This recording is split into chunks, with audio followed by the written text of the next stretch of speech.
네, 여러분 안녕하세요. 화요일에 파이널 리서치 함께 하실 시간입니다. 어제 우리 시장 강력한 상승을 보여줬었죠. 이 주말 사이에 뉴욕 증시에 또 엄청난 호재 속에 AI 거품이 아니라 여전히 견조한 수요가 있음을 확인을 하면서 어제 국내 증시가 날아올랐습니다. 코스피, 코스닥 모두 다 4%대 강세를 보여줬는데 오늘은 어제와는 다른 흐름을 보여주고 있습니다. 오늘은 큰 폭의 하락이 아니라요. 오히려 좀 어느 정도의 숨고르기에 들어간 모습이 그려지고 있습니다. 코스피, 코스닥은 엇갈리고 있습니다만 오늘 양대 지수 모두 다 오늘의 고점 대비해서 상승분을 반납하고 있는 흐름이 확인이 되고 있는데요. 간밤에 뉴욕 증시는 또 한 번 뜨거웠습니다. 다우존스 지수는 다시 한번 사상 최고를 간밤에도 써 내려갔는데요. 다우존스 지수 안에 속해 있는 종목 군단들은 쉬어감이 역력했습니다만 마이크로소프트가 다시 한번 3%가량의 반등을 보여주면서 다우존스 지수, 나스닥 지수의 랠리를 견인을 해 나갔습니다. 이와 더불어서 오라클 또한 튀어 올랐습니다. 최근에 AI 고도화됨에 따라서 소프트웨어 산업이 잠식될 수 있다는 우려 속에 소프트웨어 관련주들의 주가 급락이 연출이 됐었는데요. 오라클 또한 지난해 엄청난 상승을 보여줬었는데 지난해 9월 고점 대비해서 무려 60%가 넘게 내려와 있는 자리입니다. 간밤에 이 소프트웨어단의 낙폭은 너무나 과도하다라는 평가 속에 강하게 올라가면서 뉴욕 증시를 끌고 갔고요. 오늘도 국내 증시 안에서 일부 소프트웨어 종목들의 상승도 나와주는 상황입니다. 그런가 하면 지금 미국에서 알파벳이 또 한 번의 이 100년 만기 회사채 발행 검토 소식이 전해졌습니다. 이와 더불어서 30조 규모의 회사채 발행 이슈가 간밤에 전해졌고요. 90년 후반의 닷컴 버블 이후에 100년 만기 이렇게 최장기 본드 발행을 검토하고 있다는 거는 이번이 처음 뉴스라고 하는데요. 그렇다 보니 폭발적인 AI 수요를 다시 한번 확인을 할 수 있는 뉴스가 간밤에도 또 나와줬습니다. 이와 더불어서 또 하나의 이슈는 뭐가 있었을까요? 오늘의 포인트들 하나씩 점검을 하고 있는 건데요. 자, 살펴볼게요. 자, 글로벌 투자은행들이 한국의 경제 성장률을 계속해서 높게 잡고 있습니다. 작년에 한국의 경제 성장률은 1% 수준에 그쳤지만 올해는 반도체 슈퍼 사이클에 올라타서 한국의 경제 성장률 크게 올라갈 거다라는 분석들을 앞다퉈서 내놓고 있습니다.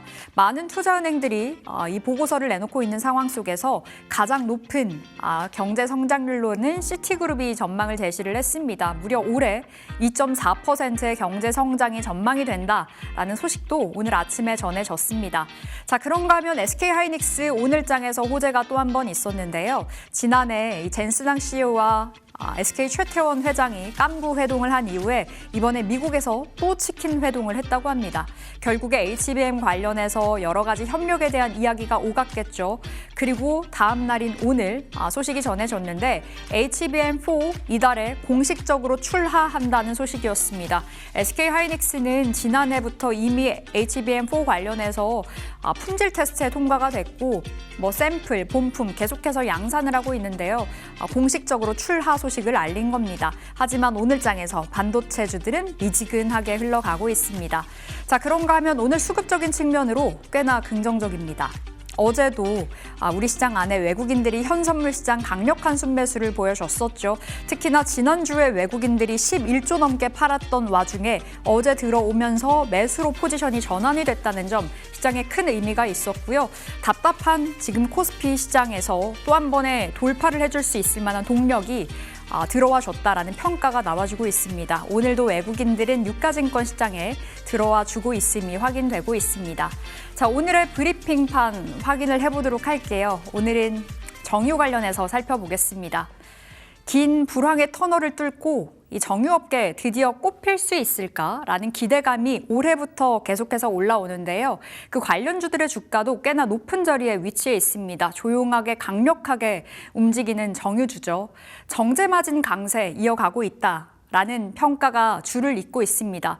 다들 많이 들어보셨죠? 이 정유주들의 수익성을 파악하려면 정제마진이 핵심 지표입니다. 정제마진이 올라가야 실적이 올라가는 구조인데요.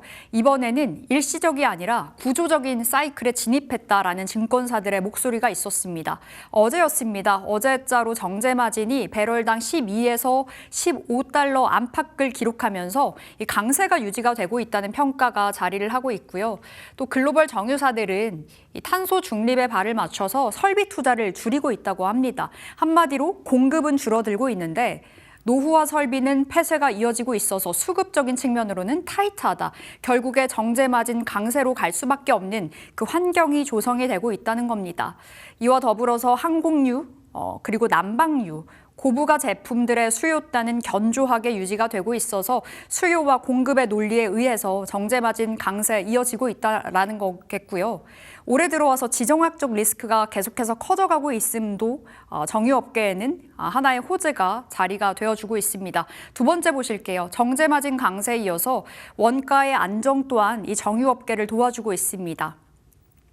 지금 석유 수출 가장 많이 하는 나라죠. 사우디아라비아. 아시아 지역에 수출을 하고 있는 원유 가격을 계속해서 낮춰잡고 있다고 합니다. OSP라고 하더라고요. 평균 판매 가격을 낮춰잡으면서 앞으로 원가 또한 안정을 보여주고 있어서 실적적인 측면으로 봤을 때 꽤나 긍정적이다라는 평가였습니다.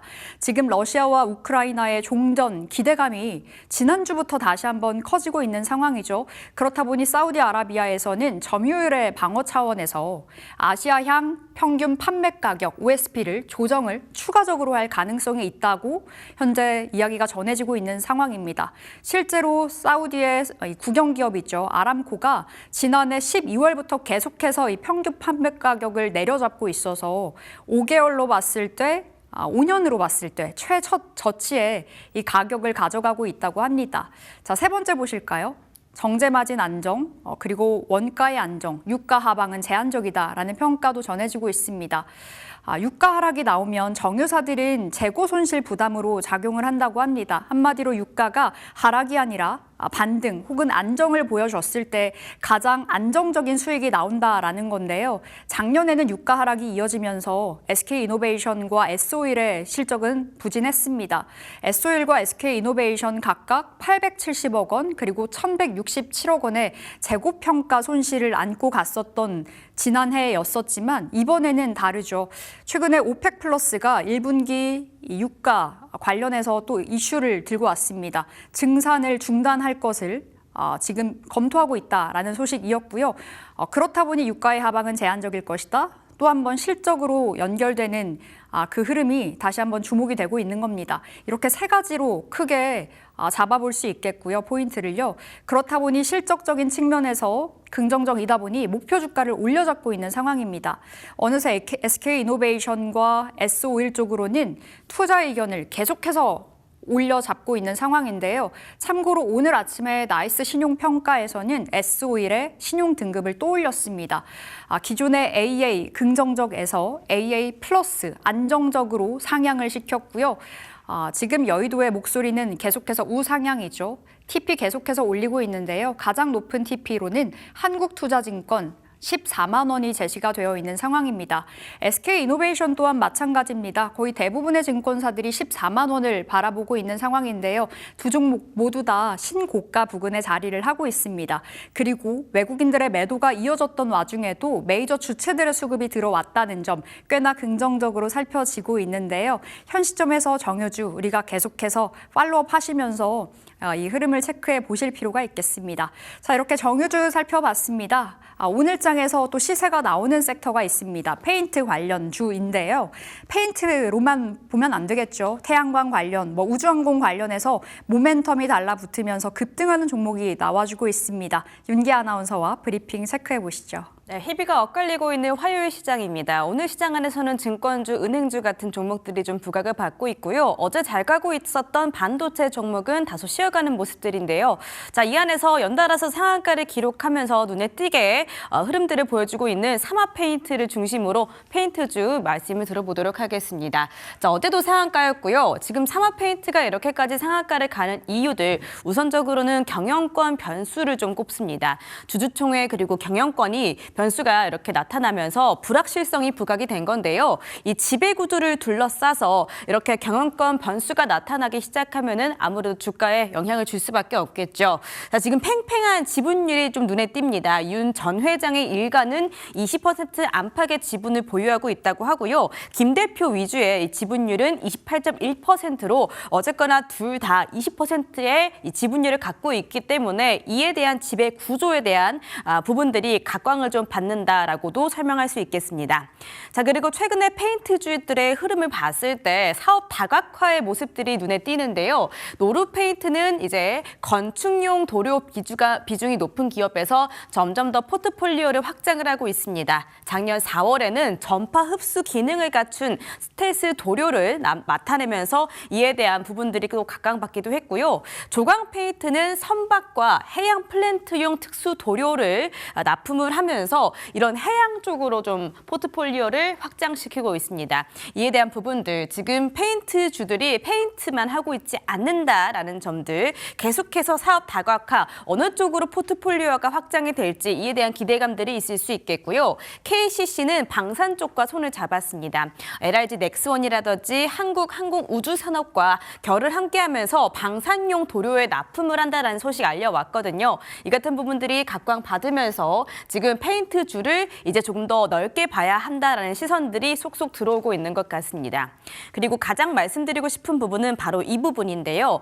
지난 한 몇 주간 계속해서 태양광주가 주목을 받고 있었죠. 일론 머스크가 이제 우주에서 태양을 이용해서 에너지를 조달받겠다라는 이러한 전망들, 계획들이 태양광주들을 들썩이게 하고 있는데 이런 부분들이 페인트까지 들어왔습니다.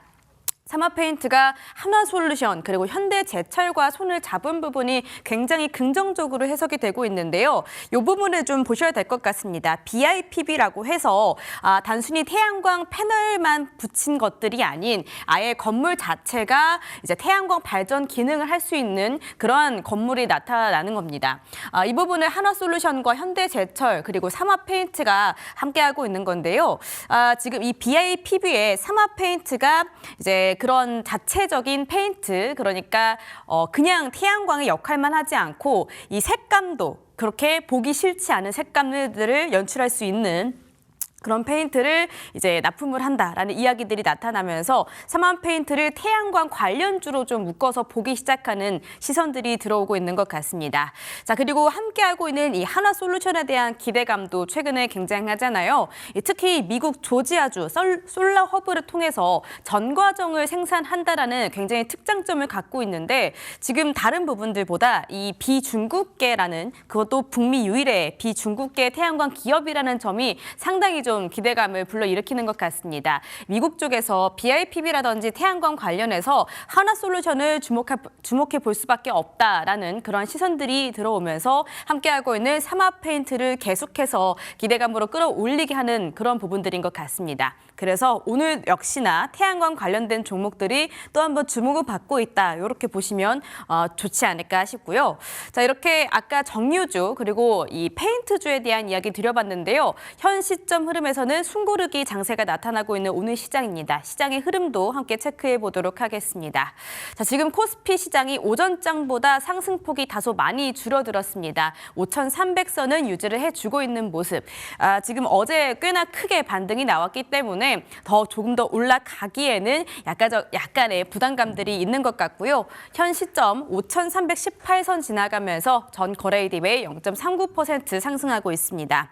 자, 오늘 코스닥의 힘이 비교적 좀 약합니다. 1117.79포인트선 지나가면서 한 1%가량의 하락률이 보이고 있는데요. 점점 더 낙폭이 조금 심해지고 있다는 점은 우려스럽습니다. 어제 좀 방어를 해줬던 그러한 종목들 위주로 낙폭이 살짝 더 커지고 있는 모습이고요. 수급도 확인해 보도록 하겠습니다.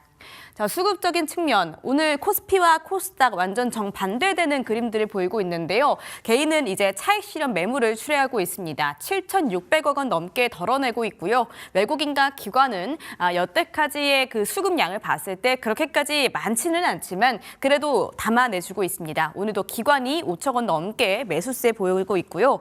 코스닥 시장 안에서는 개인만이 물량을 담아주고 있습니다. 2,726억 원 정도 담고 있고요. 외국인과 기관의 만에 팔자세가 나타납니다. 그리고 선물 시장 안에서는 개인과 외국인이 물량을 담아주고 있고요. 기관 쪽에서 5,421억 원 정도 매도 보여주고 있습니다. 코스피 시가총액 상위 종목단도 확인해 보도록 하겠습니다. 어제는 반도체의 날이다라고 표현할 수 있었는데 오늘은 호재가 있었음에도 불구하고 다소 그렇게까지 큰 폭의 상승률을 보여주고 있지는 못합니다. 삼성전자 보합권 지나가고 있고요. SK 하이닉스, HBM4 출하를 한다라는 긍정적인 소식에도 불구하고 현 시점에서 0.3% 빠집니다. 88만 4천 원 선 지나가고 있습니다. 현대차 빨간불 그리고 나머지 삼성전자 우선주, LG 에너지솔루션의 횡보세를 보이고 있고요. 6위부터 10위도 확인해 보도록 하겠습니다. 자, 이 안에서 계속해서 상승폭을 축소하는 종목들이 꽤나 많습니다. 삼성 바이오로직스 1.65% 상승세, 그리고 두산 에너빌리티, 기아, KB금융. 지금 KB금융 증권주들이 강세를 보이면서 조선과 방산주를 밀어내고 10위 안으로 안착을 했습니다. 3.24% 상승 중입니다. 자, 뒤를 이어서 코스닥 시총 상위 종목단도 체크해 보도록 하겠습니다. 오늘 코스피보다도 조금 더 힘이 없어지고 있는 코스닥인데요. 지금 1월 말에 바짝 오르고 계속해서 좀 숨고르기 장세를 보이고 있는 에코프로 현재는 2%대에 빠지고 있고요. 알테오젠 2위 자리를 다시 한번 되찾았습니다. 1.55% 빠집니다. 에코프로 BM 2.28% 하락, 그리고 삼천당 제약이 가파르게 많이 올라왔던 만큼 오늘은 4.63% 빠지고 있습니다. 뒤로 해서 6위부터 10위도 확인해 보실까요? 자, 이 안에서도 빨간불을 켠 종목은 HLB밖에 없는 것 같은데요. 지금 ABL 바이오도 크게 하락한 이후에 좀처럼 반등을 좀 못하고 있죠. 1.37% 하락, 코록티슈전도 3.17%. 지금 계속해서 코스닥 시총 상위 종목단은 하락률이 점점 더 커지고 있습니다. 이 안에서는 HLB 그리고 리가켄 바이오만이 조금 버텨주고 있는 모습 연출이 되고 있습니다. 자, 이렇게 정유주와 페인트주 그리고 오늘의 시황 짚어봤습니다. 지금부터 본격적으로 파이널 리서치 시작합니다.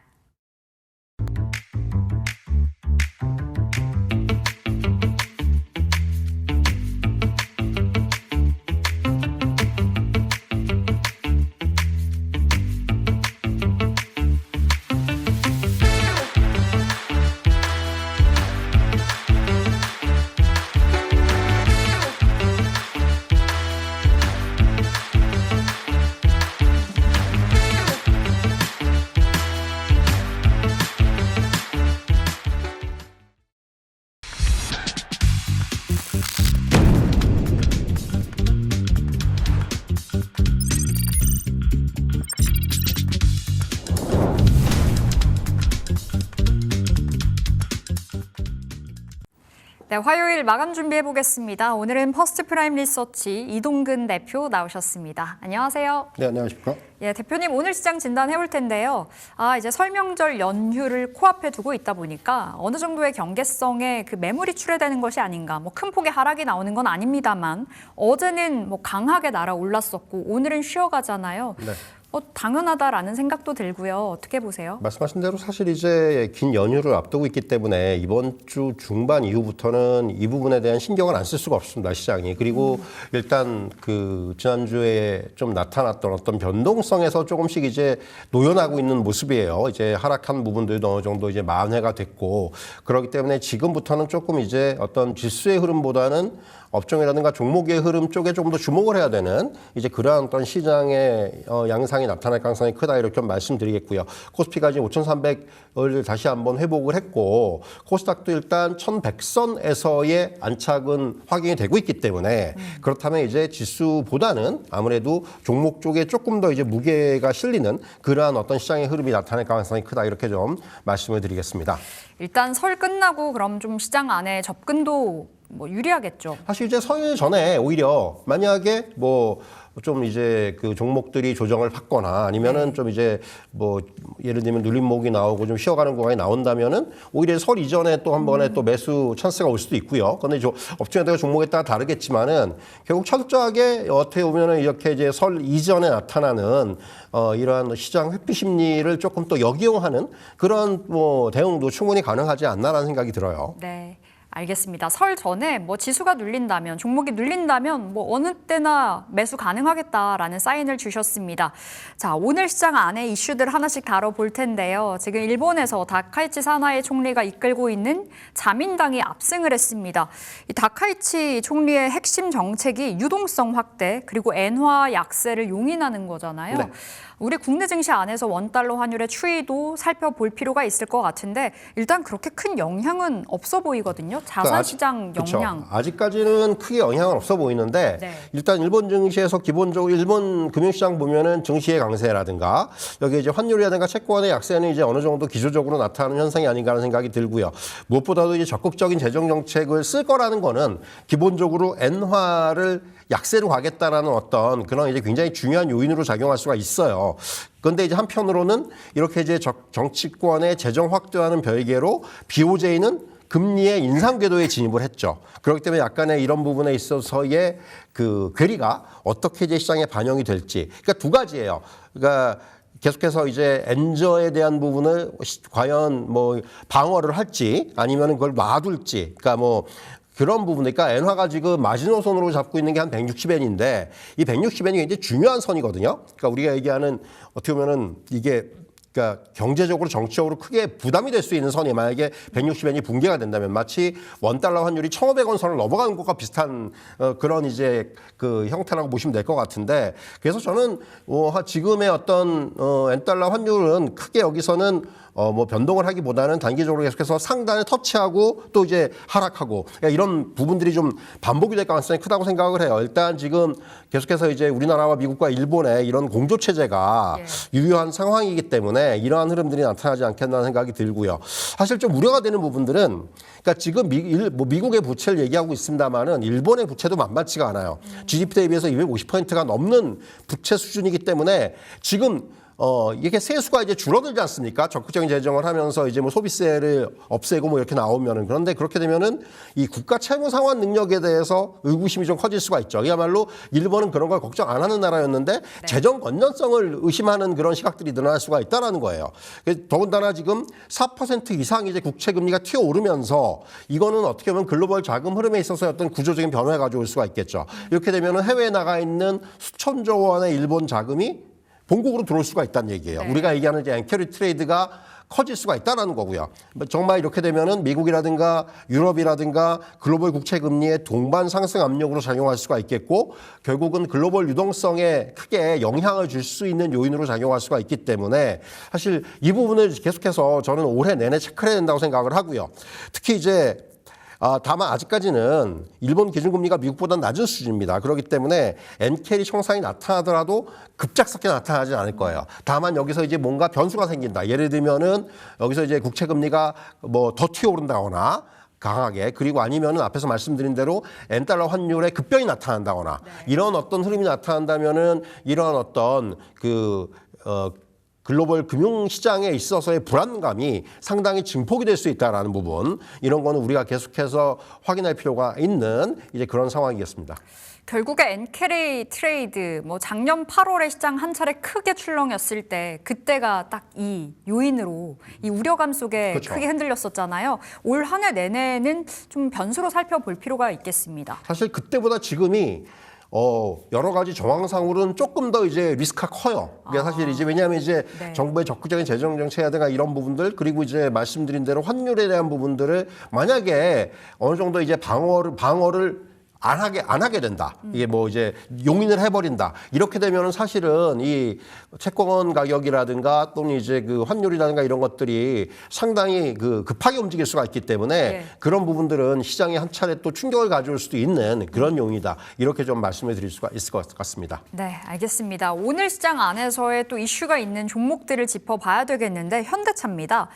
대표님 보셨나요? 현대차 아틀라스 또 네. 영상 나왔잖아요. 네. 백덤블링하고 네. 네. 뭐 빙판길을 달려가고 그 사이에 또 이렇게 진보를 했더라고요. 그래서 오늘 현대차 날아가려나 싶었는데 50만 원 뚫기가 너무 어렵네요. 말씀하신 대로 사실 백덤블링 한 거 보고 나서 오늘 현대차가 잘하면 많이 가겠다는 생각을 하긴 했는데 생각보다 그 재료의 반영 강도가 강하지가 않아요. 그러니까 그만큼 지금 어떻게 보면 현대차가 이 50만 원이라는 주가가 이제는 뭔가 확실하게 향후에 지금 일단 수급적으로 봐서도 외국인들의 매도가 계속해서 이어지고 있는 상황이고, 그리고 무엇보다도 이제 지금까지 어떤 이런 로보틱스에 대한 기대감 때문에 많이 올랐다라면 지금부터는 이제 이런 것들을 얼마나 현실화할 수 있느냐, 현실적인 문제가 좀 부딪혀 있는 것이 아닌가라는 생각이 들고요. 어쨌든 간에 이번에 이제 아틀라스의 어떤 진화된 모습은 시뮬레이션에서 학습한 지능이 현실 공간에서도 추가적인 수정 없이 적용 여부를 시험하는 그런 이제 단계에 온 거고, 이 정도면 산업 현장에 직접 투입할 수 있겠다라는 그런 수준이라고 저는 좀 읽어졌거든요. 그러니까 기계적인 완성도라든가 또 이제 시뮬레이션, 트레이닝 역량이라든가 상용화 전략이라든가 이런 부분에 보면은 확실히 현대차가 로보틱스 분야에서 이제는 선도적인 역할까지 올라왔구나라는 걸 제가 한번 느낄 수가 있었고, 결국 이제 중요한 거는 말씀드린 대로 자, 이거 어떻게 현실화할 건지, 아틀라스의 대량 생산 체계 구축이라든가 2027년 정도부터는 이제 외부 고객을 확보해야 돼요. 그야말로 돈을 벌어야 돼요. 이런 타임 스케줄이 어떻게 진행이 되는지를 지금부터는 이제 체크해 본다. 이게 굉장히 중요한 그런 요인이 될 거고요. 이제 시장에서 기대하는 건 그런 거죠. 테슬라가 지금 이 시장을 독점을 하고 있는데 테슬라의 독점 구조를 깰 거의 유일한 대항마는 이제 현대차다라는 정도까지 위상을 시장에서는 어느 정도 이제 확보를 해주고 있는데, 그 어떤 기대대로 될지 이런 걸 이제 우리가 확인해 봐야 될 것 같고요. 말씀드린 대로 수급상으로는 외국인들의 지속적인 매도입니다. 네. 지금 1월부터 해가지고 거의 안 파는 날이 없어요.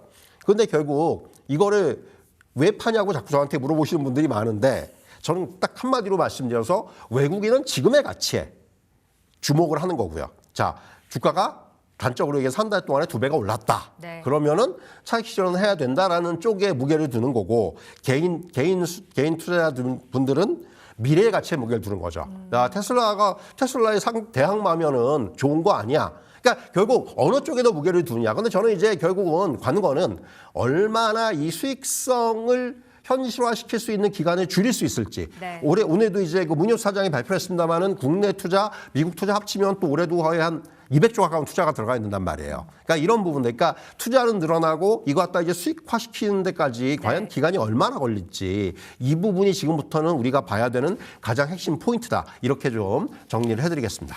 결국에 AI와 똑같네요. 네, AI도 그렇죠. 투자를 막대하게 하고 있는데 향후에 실적으로 뽑아낼 수 있느냐에 대한 의문이 커지면서 최근에 AI 관련주들이 흔들렸던 거잖아요. 현대차도 이제는 무언가를 보여줘야 될 때라고 좀 살펴지고, 외국인 투자자들은 오늘까지 17거래일 연속 팔고 있습니다. 개인들의 폭풍 같은 이 사랑이 들어오고 있는 현대차인데 어디에 무게를 두고 우리가 바라보느냐에 따라서 달라질 것 같다라고 말씀 주셨는데, 그럼 그게 궁금하네요. 대표님은 현재 초점을 맞추세요? 아니면 미래를 보세요? 저는 사실 이제 장기적으로 봐서 매수의 관점이에요. 그런데 지금 자리가 좀 애매해요. 사실 이제 오늘 차라리 50만 원을 강하게 뚫고 올라가 줬으면은 얘기가 달라졌을 텐데, 네. 여기 일단 말씀하신 대로 50만 원이 약간 저항선의 역할을 하고 있단 말이에요. 그러면은 급하게 살 필요는 없다라는 거죠. 그러니까 매수를 하시더라도 분할 매수의 관점으로 대응하는 게 맞고, 기술적으로 보면 지금 또 이게 약간 21선 지금 보면은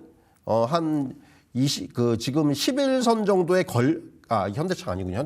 잠시만요. 현대차 보면은 지금 21선에 걸려 있어요. 21선에 깼다가 지금 21선에서 약간 좀 옆으로 기는 듯한 모습이 나오고 있는데, 약간 21선의 지지가 된다면은 다행인데, 지지가 안 된다면 조금 이제 조정의 폭이 좀 길어질 수가 있습니다. 이제 그런 것까지 우리가 염두에 둬야 되기 때문에 지금은 조금은 매수를 하시더라도 분할 매수의 관점, 그리고 이제는 장기적인 관점에서의 대응, 이것이 필요하다. 이렇게 좀 정리를 해드리겠습니다. 네, 한마디로 현대차 지금 매수 괜찮지만 급할 거 없다라고 들리는 것 같습니다. 분할 매수 관점으로 21선 지지 여부 챙겨보시면서 접근하시면 되겠습니다.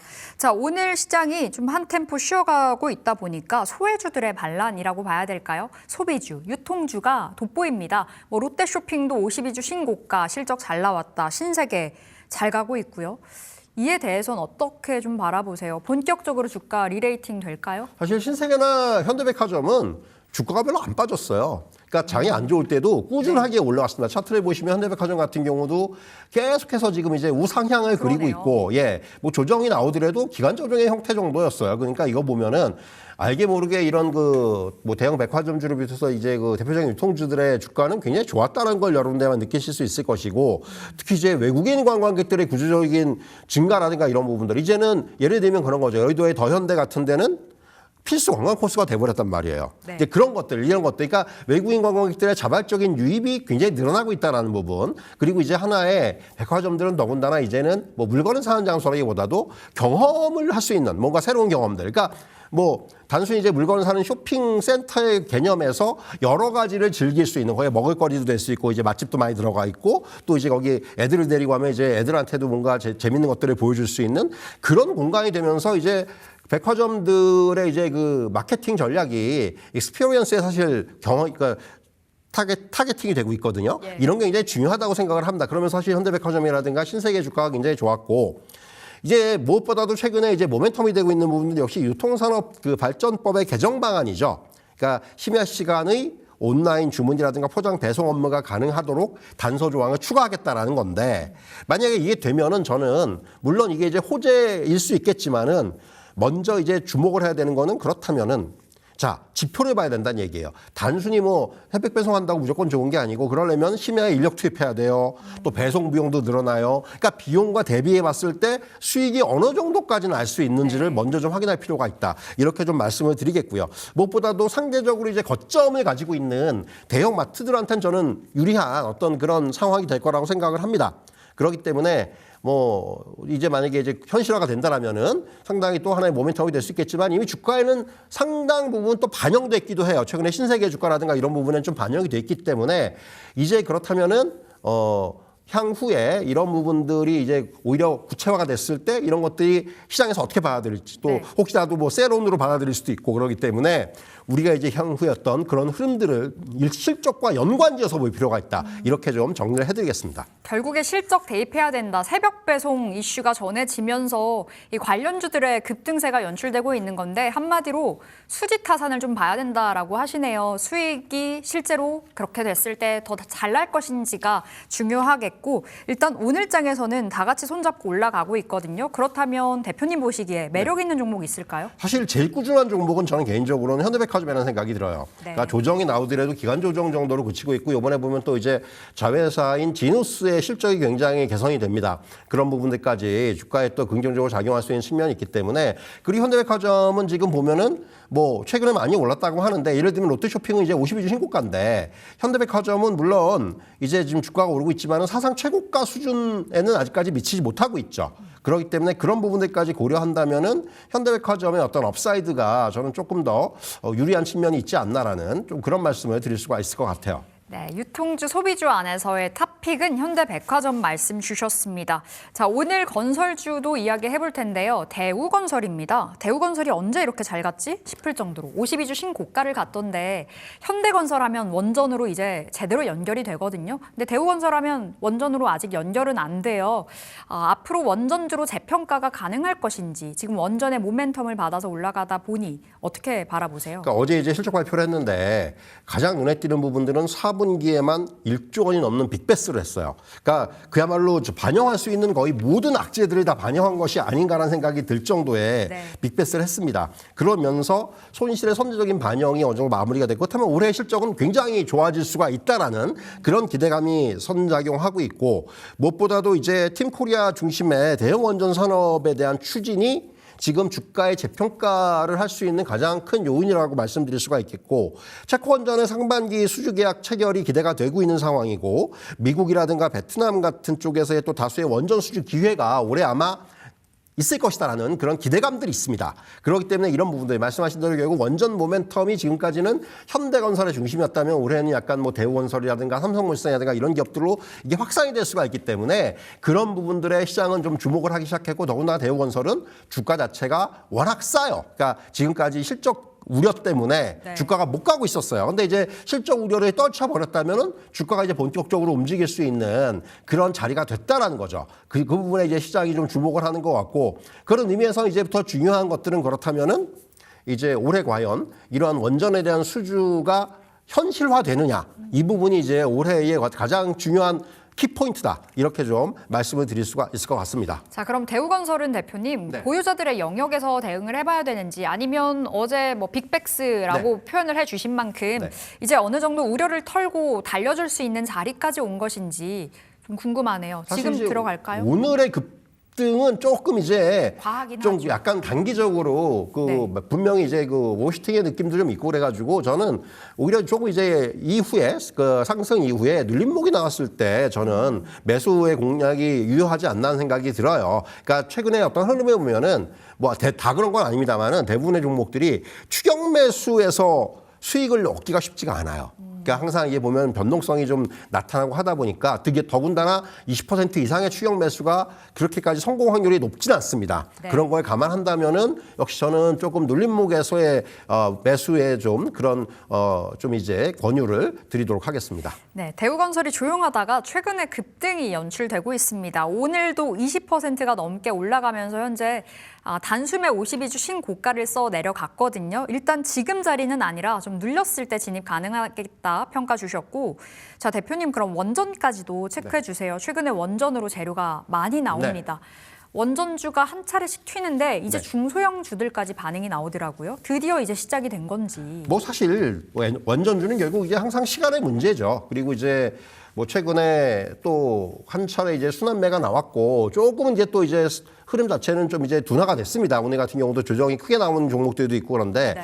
저는 뭐 최근에 이제 중소형주도 많이 올랐습니다만은 그럼에도 불구하고 여전히 원전주를 볼 때는 두산에너빌리티와 현대건설을 중심으로 가야 된다는 생각이 들어요. 결국 그들이 올라줘야지만 중소형주들이 따라 올라줄 수가 있습니다. 그렇기 때문에 원전주의 접근은 여전히 두산에너빌리티와 현대건설을 중심으로 가는 그런 전략을 저는 추천드리도록 하겠습니다. 네, 시각이 동일하십니다. 역시나 대형주를 바로미터 삼아서 보셔야 되겠고 두산에너빌리티 그리고 현대건설 이렇게 두 종목을 중심으로 살펴보셔야 되겠습니다. 자, 오늘 대표님의 종목은 어떤 종목일까요? 오늘 이제 상승세가 좀 나타나고 있는 대한항공입니다.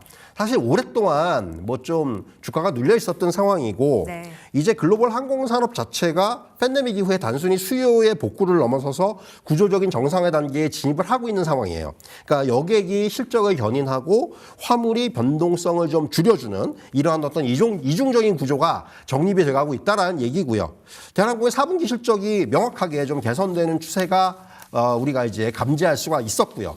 보면은 이제 4분기에 뭐 매출이 4조 5천억을 돌파했고 영업이익이 4천억 돌파하면서 전년 대비해서 10% 정도 내외의 어떤 증가세를 보여줬다 이렇게 말씀드릴 수가 있겠고요. 중요한 것은 이제 올해 말에 아시아나항공과의 통합 완료가 됩니다. 이렇게 된 후에 그렇다면은 노선이라든가 조직이라든가 이런 쪽에 이제 효율화를 통해서 아마 수익성의 정상화로 갈 텐데 이 부분의 진행을 봐야 될 것 같고 최근에 보면은 우리나라도 이제 항공 산업의 환경이 굉장히 좋아지고 있지 않습니까? 네. 여행도 많이 가시고 또 이제 방문하는 그 외국 관광객도 많고 하다 보니까 이 항공주에 대한 기대감들은 상당히 높아질 것 같고 대한항공도 말씀드린 대로 이제는 서서히 좀 바닥에서 벗어나려는 움직임들이 나오고 있습니다. 그렇기 때문에 이런 움직임을 우리가 계속해서 주목하면서 볼 필요가 있겠고요. 무엇보다도 최근 들어서 외국인들이 꾸준하게 매수를 늘리고 있다는 점에 저는 좀 주목할 필요가 있다. 이렇게 정리를 해드리겠습니다. 자, 오늘 항공주 전반적으로 분위기가 좋습니다. LCC 기업들까지 다 올라가고 있는데 이 안에서 우리 대한항공을 살펴봤고요. 대한항공 외국인들의 보유 비중도 늘어나고 있다. 체크 도와주셨고 실적도 좋아지고 있다고 하죠. 자, 그럼 지금 대한항공 들어간다면 목표 주가 어디가 좋을까요? 뭐 지금 정도에 들어가신다면은 지금 일봉상으로는 조금 이제 올라오고 있는데 주봉이나 월봉을 보면 아직 바닥이거든요. 그래서 1차적으로 일단 3만 원 정도를 보고 들어가시는 그런 전략. 그래서 이제 3만 원까지는 좀 열어놓고 대응할 필요가 있지 않나. 이렇게 좀 정리를 해드릴 수 있을 것 같네요. 작년 6월 고점 부근인데 이때가 뭐 넥스트레이드 때문에 이렇게 급등이 보여지는 그랬죠. 건가요? 맞습니다. 아, 그래요. 대한항공은 목표가 우리 3만 원 정도로 체크하시면서 대응을 해보시면 되겠고 이제 막 바닥을 탈출하는 종목이 아닐까 싶습니다. 자, 오늘은 퍼스트 프라임 리서치 이동근 대표와 함께했습니다. 오늘 말씀 고맙습니다.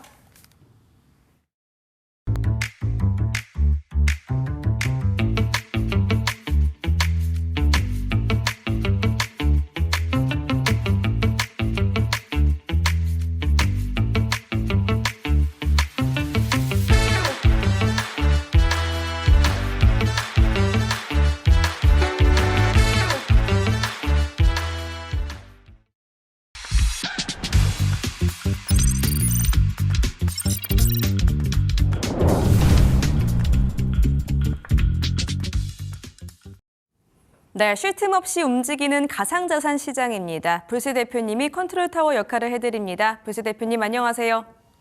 네, 안녕하세요. 반갑습니다. 불세입니다. 네, 반갑습니다. 자, 여전히 횡보하고 있는 코인의 시세입니다. 오늘은 코인 시장 어떻게 보고 계실까요? 네, 우선은 최근 급락장은 어느 정도 진정이 되고 있다라고 봐야 할 것 같습니다. 그렇다고 뭐 시장에서 나올 악재가 없다 이런 거는 아닌데 이미 앞에서 많이 흔히 말하는 조금 얻어맞았기 때문에 좀 내성이 많이 생겨서 다음에는 악재가 나와도 뭐 급락이 나온다기보다는 급락이 나오는 척하면서 밑에서 밑꼬리를 달면서 좀 올라올 가능성이 조금 더 높지 않을까 저는 그렇게 보고 있습니다. 지금 PPT 화면 한번 보여주시면요. 지금 시장의 공포지수는 역대 최저입니다. 이 공포지수라는 거는 숫자가 낮을수록 안 좋다는 거거든요. 그 FTX 거래소가 파산됐을 때 3년 전입니다. 4년 전이군요. 2022년도. 그때 그 공포지수가 12였습니다. 그때는 실제로 전 세계 2위 거래소인 FTX 거래소가 파산 사태가 일어나면서 코인 시장이 끝난 거 아니냐라고 실제로 많은 투자자들이 시장을 떠나고 포기했었고요. 비트코인은 8천만 원에서 2천만 원까지 거의 4분의 1 소막이 났었습니다. 그리고 그 다음에는 최근이죠. 작년 10월 10일 절대로 이날을 잊으면 안 되는데 이날은 트럼프가 중국의 반대미길 거야 하면서 시장에 엄청난 그 쇼크가 왔었고 또 알고 보니까는 MSCI 지수에서 스트래티지를 뺀다라는 그런 JP모건의 내부 문건까지 나왔었습니다. 어쨌든 이걸로 인해서 좀 그날 그 역대 최고 청산 사태가 일어났었죠. 하나 30조 원이라는 천문학적인 돈이 시장에서 삭제가 되면서 이때도 공포지수가 9였습니다. 근데 지금은 얼마냐면요. 5예요, 5. 저는 제가 코인 시장에 10년 넘게 있었지만 이렇게 공포지수가 낮았던 적은 본 적이 없거든요. 그래서 투자자분들이 굉장히 힘든 시기인 것은 분명히 맞고 다만 지금 여러분들이 지금 멀리 보고 투자를 하시기에는 너무나 매력적인 가격, 지금 투자하시면은 몇 년 뒤에는 최소 몇 배 이상의 수익을 낼 수 있는 가격도 맞다. 근데 지금은 손이 잘 안 가시겠죠. 이제 나중에 비트코인이 또 10만 달러, 15만 달러 가면 그때 아마 관심이 가실 겁니다. 그런 부분들이 대다수의 투자자분들이고요. 제 방송 보시는 분들은 조금 싸게 비트코인 사셨으면 좋겠습니다.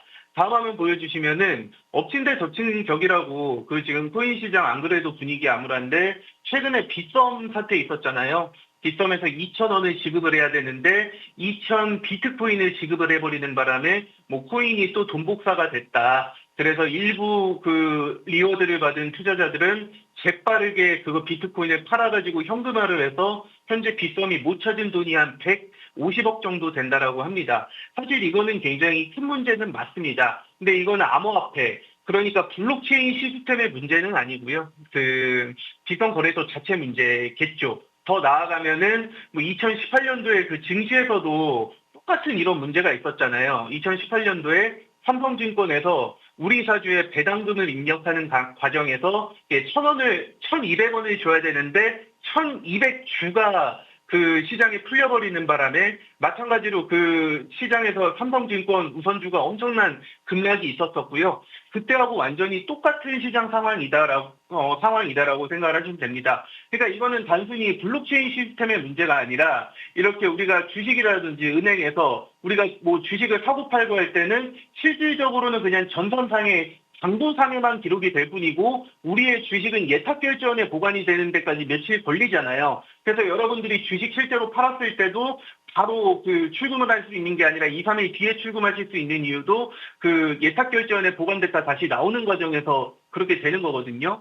그 빗썸 사태도 똑같다고 생각하시면 됩니다. 이거는 뭐 비트코인이 복사가 됐다. 그건 말도 안 되는 얘기고 그냥 단순히 그 시스템 내에서 빗썸 시스템 내에서 자체 전산 내에서 그 비트코인을 이렇게 배분이 되는 과정에서 좀 오류가 있었다. 그래서 뭐 아시겠지만은 빗썸 거래소는 순식간에 비트코인이 급락이 나왔지만 뭐 글로벌 지수라든지 다른 거래소 어떤 거래소에서도 비트코인의 이상은 그 징후가 포착이 되지 않았습니다. 그래서 어쨌든 정부에서도 이 사태를 심각하게 보고 있는지 안 그래도 그 디지털 자산 기본법이 설 전후로 발의가 될 예정이었는데 이번 사태로 인해서 조금 더 이 부분이 가속화가 될 것 같습니다. 그렇다면 이거는 장기적으로 보면 호재로 보셔야 되는 게 맞거든요.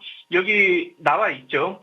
국민이 신뢰할 수 있는 가상자산 거래의 토대를 마련해야 한다. 2월 국회 내 법안을 발의할 수 있도록 하겠다라고 합니다. 자, 이제 비트코인, 이더리움 사기야 이게 아니라 좀 더 신뢰되는 시스템을 구축할 수 있게 법안 발의를 빨리 서두르겠다라는 내용으로서 이 빗썸 사태는 단기적으로 보면은 당연히 안 좋은 내용이겠지만 오히려 저는 중장기적으로 이 암호화폐 시스템이 조금 더 튼튼해지는 과정이다라고 판단이 됩니다.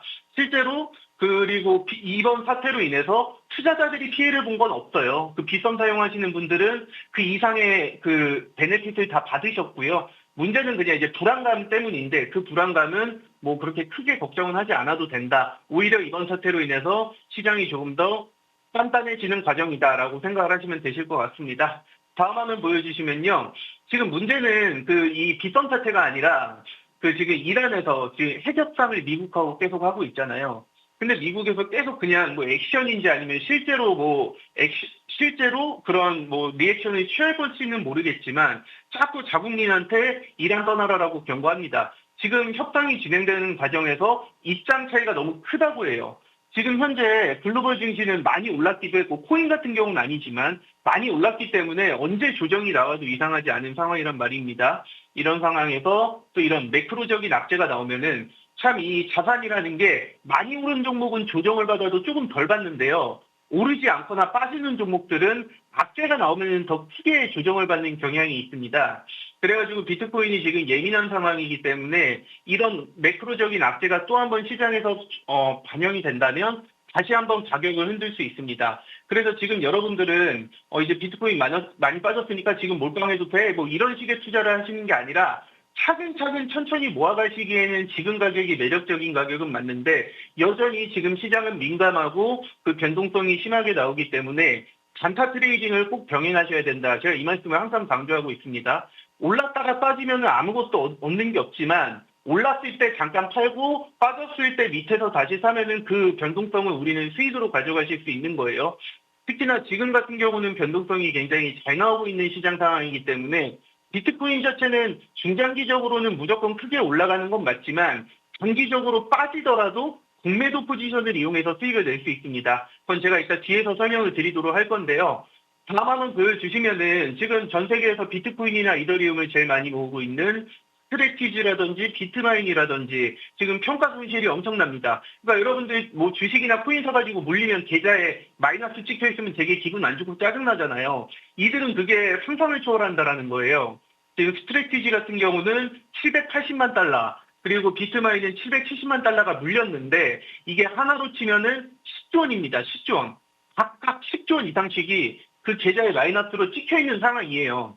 그럼 굉장히 좀 짜증이 나지 않겠습니까? 근데 뭐 중요한 건 이들은 크게 상관이 없는 게 돈이 많잖아요. 어차피 빠지던 말던 상관없이 적립식 분할 매수, DCA 기법이라고 합니다. 달러 코스트 에버리지라고 하는데 그 기법으로 비트코인이든 이더리움이든 오르든 말든 상관없이 계속 꾸준히 사면서 평균 단가를 낮추게 될 거고요. 그래서 나중에 비트코인이나 이더리움이 폭등이 왔을 때는 그동안 쌓아둔 적립해둔 비트 이더를 통해서 천문학적인 수익을 낼 수 있겠죠.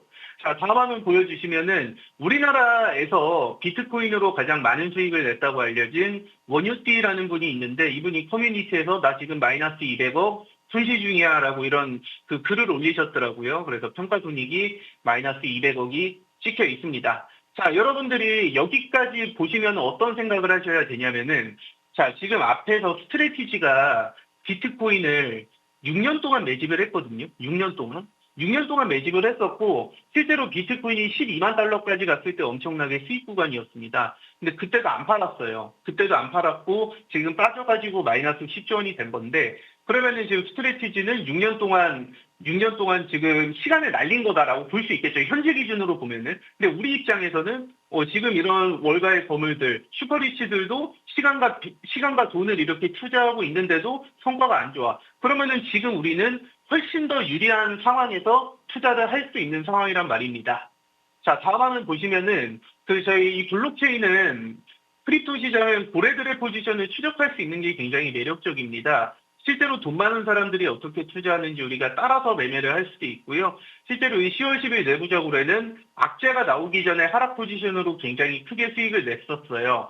당시에 30분 만에 3천억 원이라는 천문학적인 수익을 냈었는데 이 고래가 청산이 됐거든요. 결국에 엄청 많이 빠졌으니까. 근데 엄청 많이 빠지는 과정 속에서도 또 기술적 반등 구간, 다음 화면 보여주시면은 그 10월 10일 고래가 엄청 많이 빠져서 청산되는 와중에 그 고래가 청산되는 가격에 맞춰서 이제 단기 반등 포지션을 노려가지고 어떤 또 다른 고래는 3천만 불을 입금하자마자 하루 만에 약 1,800만 불의 수익을 냈었습니다. 참 먹히고 먹히는 그 좀 먹이사슬이라고 해야 될까요? 누군가의 수익이 누군가의 손실이고 누군가의 손실이 누군가의 수익입니다. 이거는 뭐 코인 시장뿐만 아니라 자본주의가 다 그렇죠.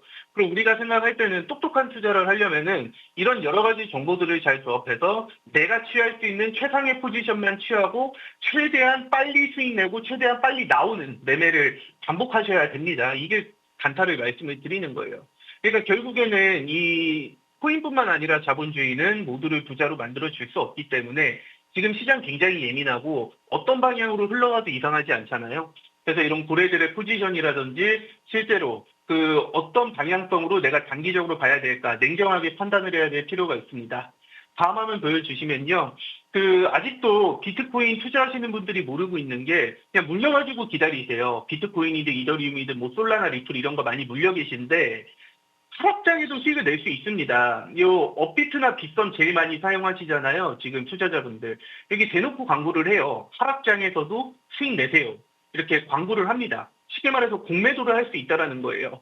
여기 딱 써있네요. 1억 원을 그 빌려서 매도했다가 만약에 비트코인이 8천만 원으로 떨어지면은 2천만 원이 수익이다. 요 옆에 빗썸도 5천만 원 공매도해서 2천만 원 되면은 3천만 원 수익이다라고 이렇게 대놓고 광고를 합니다. 이 기능도 여러분들이 적극적으로 활용을 하셔야 된다라는 거예요.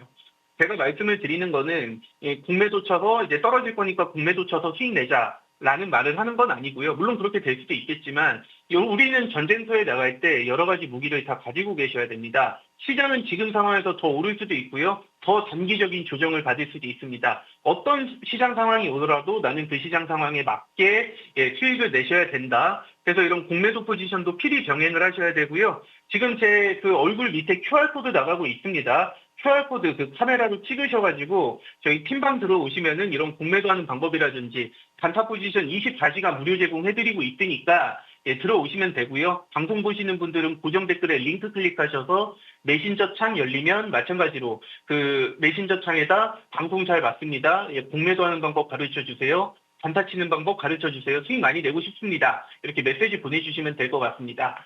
제가 지금까지 뭐 이렇게 떨어지고 암울한 얘기만 하니까 지금 코인 시장 안 좋은 것 같다라고 꼭 말을 하는 것 같은데요. 그렇지 않습니다. 저는 올해 코인 시장이 굉장히 눈부신 급등이 나올 거라고 확신하고 있습니다. 그 이유가 뭐냐면은 이 다음 화면 보여주시면은 이번에 5월 달에 케빈 오시 연준 의장이 지명이 되잖아요. 대다수가 매파라고 아시고 계시지만 이분은 파면 팔수록 합리적인 비둘기파에 오히려 좀 가깝다고 생각이 되더라고요. 네, 그냥 합리적으로 하는 거예요. 지금 상황에서 돈을 풀면 경제가 위험하다. 오히려 인플레이션이 더 커진다 해서 금리를 함부로 내리면 안 된다. 과거에 그런 주장을 많이 하다 보니까 이제 매파라고 생각이 되는데 실제로 보면 이분이 합리적으로 판단을 해서 이분 말대로 하지 않았을 때 결과가 좋지 않았던 경우가 더 많았거든요. 그래서 오히려 그런 부분이 시장에서 기대할 수 있는 부분이지 않나. 심지어 이분 같은 경우는 크립토 스타트업에 본인의 돈을 직접 투자할 정도로 신암호화폐 의장이다라고 봐도 됩니다. 이 연준 의장이 이제 이 임기가 시작될 때부터가 코인 시장에 좀 눈부신 상승이 나올 수 있는 트리거가 될 수 있다라고 보여지고요.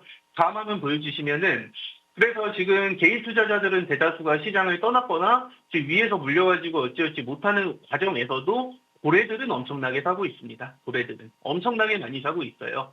실제로 1,000억 원 이상, 비트코인을 1,000개 이상 가지고 있는 고래들이 엄청나게 많이 늘어나고 있습니다. 그리고 또 다음 화면 보여주시면은 이 하얀색 화면에서 제가 빨간색 네모를 쳐둔 그 오른쪽 끝에 빨간색 네모 쳐둔 공간 있잖아요.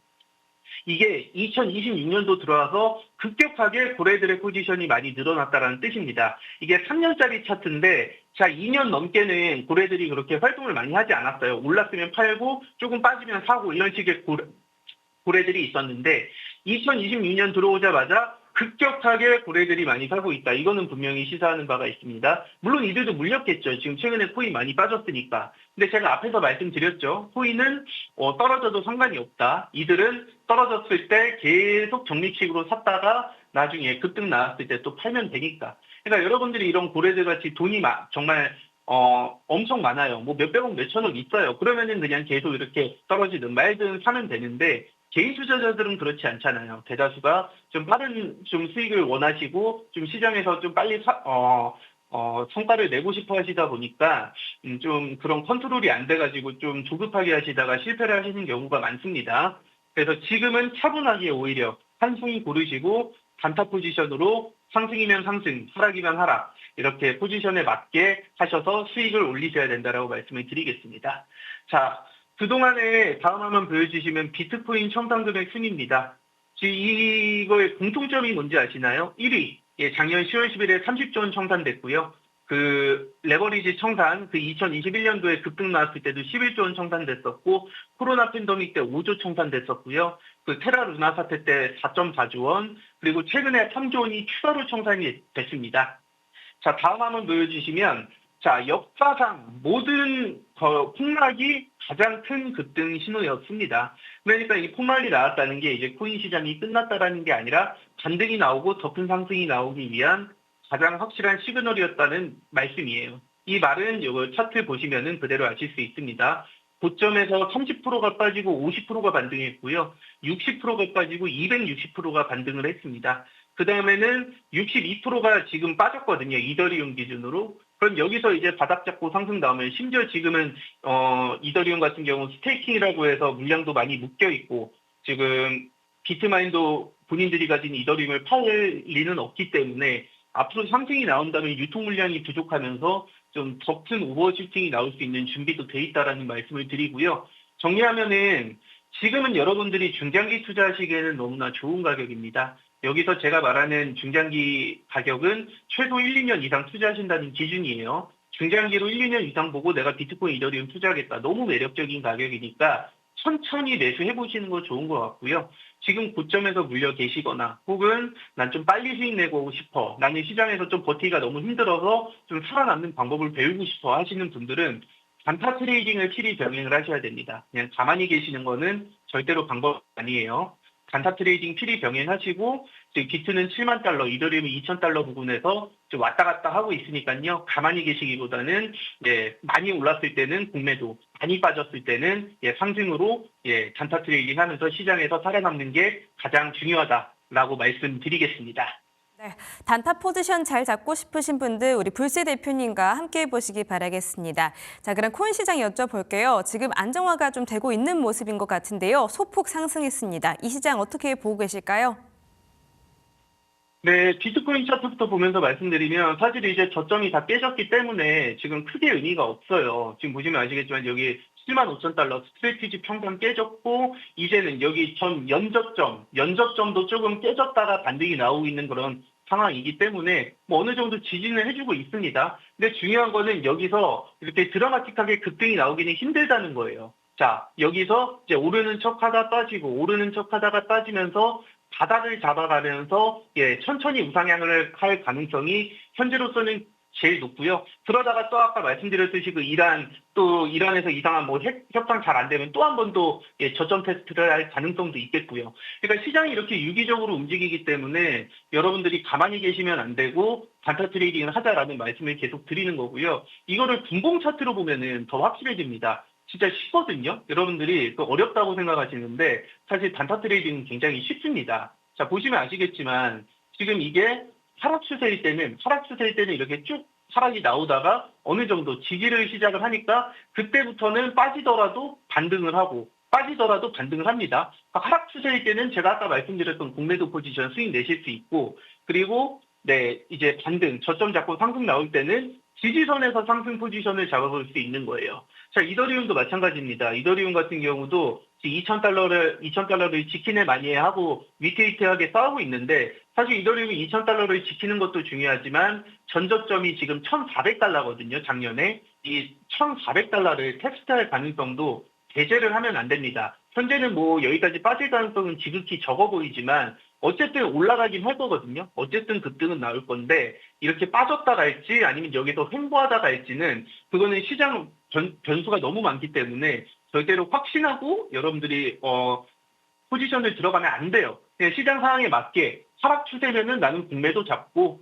그리고 이제 반등 나오겠다 하면은 상승 포지션 잡고 그렇게 기계처럼 하셔야 돼요. 자, 여기 빨간색 선 201선 보이시죠? 자, 201선이 하락 추세니까는 잠깐 반등 나오려는 척 하다가도 빠지고 반등 나오려는 척 하다가도 빠지잖아요.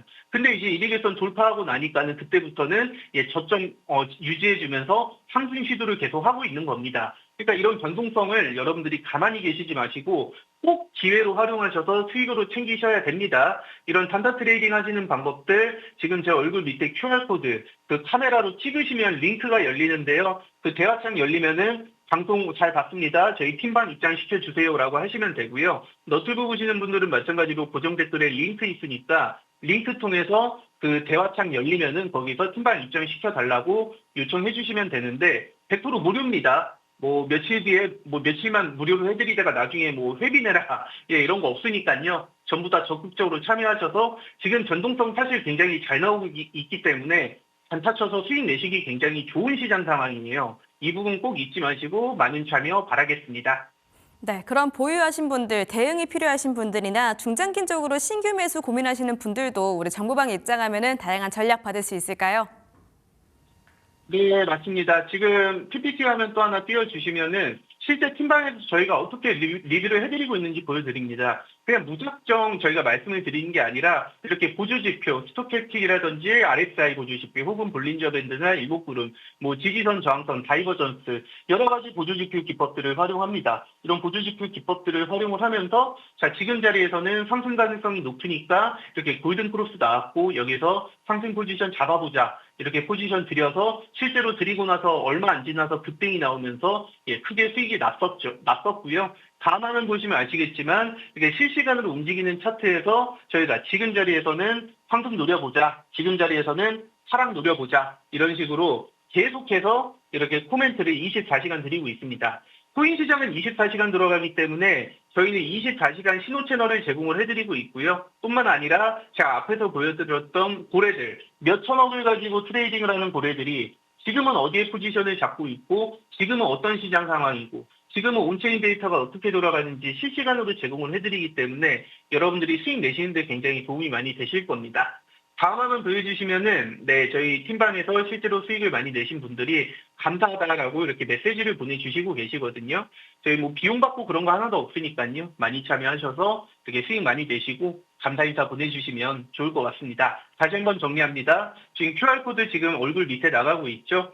카메라로 찍으셔서 들어오시면 되고요. 그 너튜브 보시는 분들은 마찬가지로 고정 댓글에 링크 클릭하신 다음에 대화창 열리면은 거기서 방송 잘 봤습니다. 팀방 입장 시켜주세요. 이렇게 메시지 보내주시면은 저희 팀방 입장 도와드립니다. 근데 인원 제한이 있기 때문에 지금 인원이 아직은 자리가 조금 있습니다. 그래서 자리가 꽉 차면은 저희가 모시고 싶어도 모실 수가 없으니까요. 이 부분만 양해 부탁드리고 저희 단타 트레이딩으로 꾸준히 수익 쌓아가시면서 어려운 시장 이겨내셔서 26년도 저는 불장 온다고 말씀드렸습니다. 가장 큰 폭락이 역사적으로 가장 큰 급등이 나오는 시그널이었습니다. 이 사실을 잊지 마시고 시장에서 살아남으셔서 꼭 크게 수익 내는 그런 현명한 투자자 되시기를 진심으로 응원하겠습니다. 네, 너무나 힘든 시장 도움이 필요하신 분들 우리 불세 대표님과 함께 하시면서 대응 전략들 다 챙겨 가셨으면 좋겠습니다. 화면 하단에 있는 QR코드 타고 정보방 입장하셔서 단타 포지션 잡는 방법들 다 가져가 보시길 바랄게요. 자, 우리 불세 대표님은 여기서 보내드리겠습니다. 좋은 말씀 감사했습니다. 네, 감사합니다.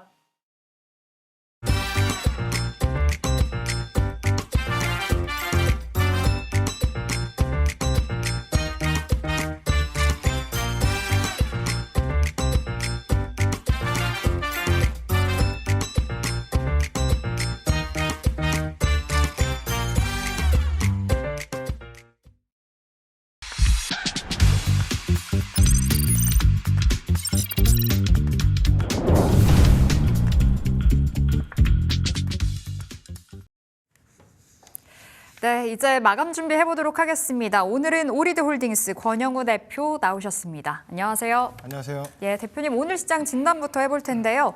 오늘은 시장이 또 쉬어가고 있는 모습입니다. 어제 강하게 올라갔다 보니까 오늘 쉬는 것도 뭐 다행이다 싶기도 하고요. 이제 설 전에 어느 정도의 그 준비를 하는 것이 아닌가라는 생각이 드는데 어떻게 보세요?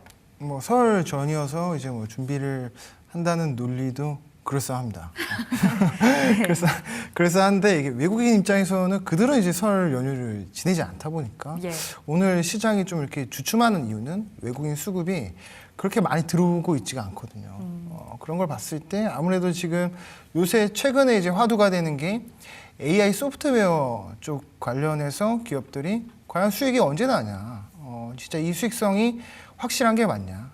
라고 해서 이제 그런 우려가 계속 되고 있는데, 그러니까 이런 것들에 대해서 아직 명확하게 갈피를 못 잡고 있는 것 같아요. 그래서 미국 시장에서도 등락을 계속 반복하고 있고, 그런 부분들이 사실 반도체 센트에도 조금 영향을 주는 것 같은데, 중요한 건 뭐냐면 우리가 예전에 닷컴 버블 때를 생각을 해보시면 그런 게 있습니다. 네이버, 지금 뭐 네이버, 다음 이런 포털 사이트가 거의 한 2군데를 제외하고는 점유율이 굉장히 약하잖아요.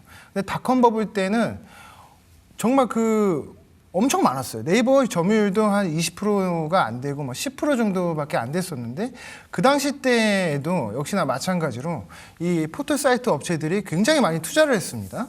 그러니까 그런 걸 우리가 감안했을 때 지금 AI 소프트웨어 기업들은 살아남는 기업은 몇 군데 안 될 것이다. 네. 그러나 이 소프트웨어 쪽을 어쨌거나 구글이든 지금 마이크로소프트든 AI 투자를 하고 있는 거는 사실이거든요. 왜냐하면 결국에는 미래 시장에서 독점을 해야 거기서 이제 나오는 실적이 엄청나기 때문에, 네이버 같은 경우에도 결국에는 지금 시장에서 독점적인 지위를 가지고서 영업이익을 많이 내고 있잖아요. 그것처럼 AI라고 하는 어떤 패러다임에서 승리하기 위해서 노력을 하고 있는 거예요. 그러니까 지금 캐펙스를 확대를 하고 있고 투자를 진행하고 있는데, 당연히 그러면 반도체는 AI 버블 우려랑 상관없이 네. 딜의 메모리가 캐펙스를 늘리니까 당연히 메모리가 많이 필요하거든요. 그러니까 HBM4도 그렇고 뭐 3부터 시작해서 범용 메모리까지도 지금 들어가고 있는 상황이다 보니까 우리가 반도체는 조금 우려할 필요는 크게 없다. 그렇게 생각을 하시면 좋을 것 같고, 지금 시장이 올라가고 있는 어떤 동력은 반도체 수요이거든요. 그래서 반도체 수요가 앞으로도 점진적으로 올라갈 것이라는 전망 아래에서는 시장이 크게 떨어질 이유는 없고, 만약에 조정이 좀 나온다, 뭐 이벤트들이 있잖아요. 매크로적인 이벤트들, 뭐 금리라든지 아니면 뭐 지정학적인 리스크라든지, 혹은 최근에 이제 상품 시장에서 급락이 나왔던 부분들, 이랬을 때를 조금 기회로 삼으셔가지고 투자에 좀 활용을 하시면 좋을 것 같고, 오늘 이제 외국인이 조금 쉬어가는 그런 걸로 해석을 하시면 좋을 것 같아요. 선물 시장에서는 한 5천억 정도 수매수가 나왔고, 이제 코스닥이랑 코스피는 현물 시장에서 약간 보합권에서 마무리를 하고 있기 때문에 약간 이건 조금 숨고르기 장세로 좀 해석을 하시면 좋을 것 같습니다. 네, 그래서 시장은 지금 뭐 조정이 나온다라고 했을 때 매수를 조금 해보시는 게 좀 좋을 것 같습니다. 시장 조정이 나온다면 매수 가능하겠다. 사실 오늘 같은 날은 조정기라고 볼 수는 없을 거고 숨고르기라고 표현을 주셨잖아요. 이럴 때 들어가는 것도 괜찮을까요? 이럴 때 들어가도 좋죠. 삼성전자 같은 경우에 진짜 내가 주식을 잘 모르신다 하시는 분들은 이제 삼성전자 하나만 놓고 보더라도 그냥 분할 매수로 접근을 하셔도 충분히 수익을 낼 수 있다고 보고 있거든요. 왜냐하면 인플레이션이 어쨌거나 지금 화폐 가치가 네. 우리나라만 떨어지고 있는 게 아니라 글로벌적인 증상입니다. 중국도 그렇고 미국도 그렇고 양적 완화를 계속하고 있기 때문에 전 세계적으로 화폐 가치가 떨어지는 거는 공통적인 특성입니다. 그럼 그렇게 화폐 가치가 점진적으로 떨어진다라고 했을 때 올라가는 자산은 뭐냐?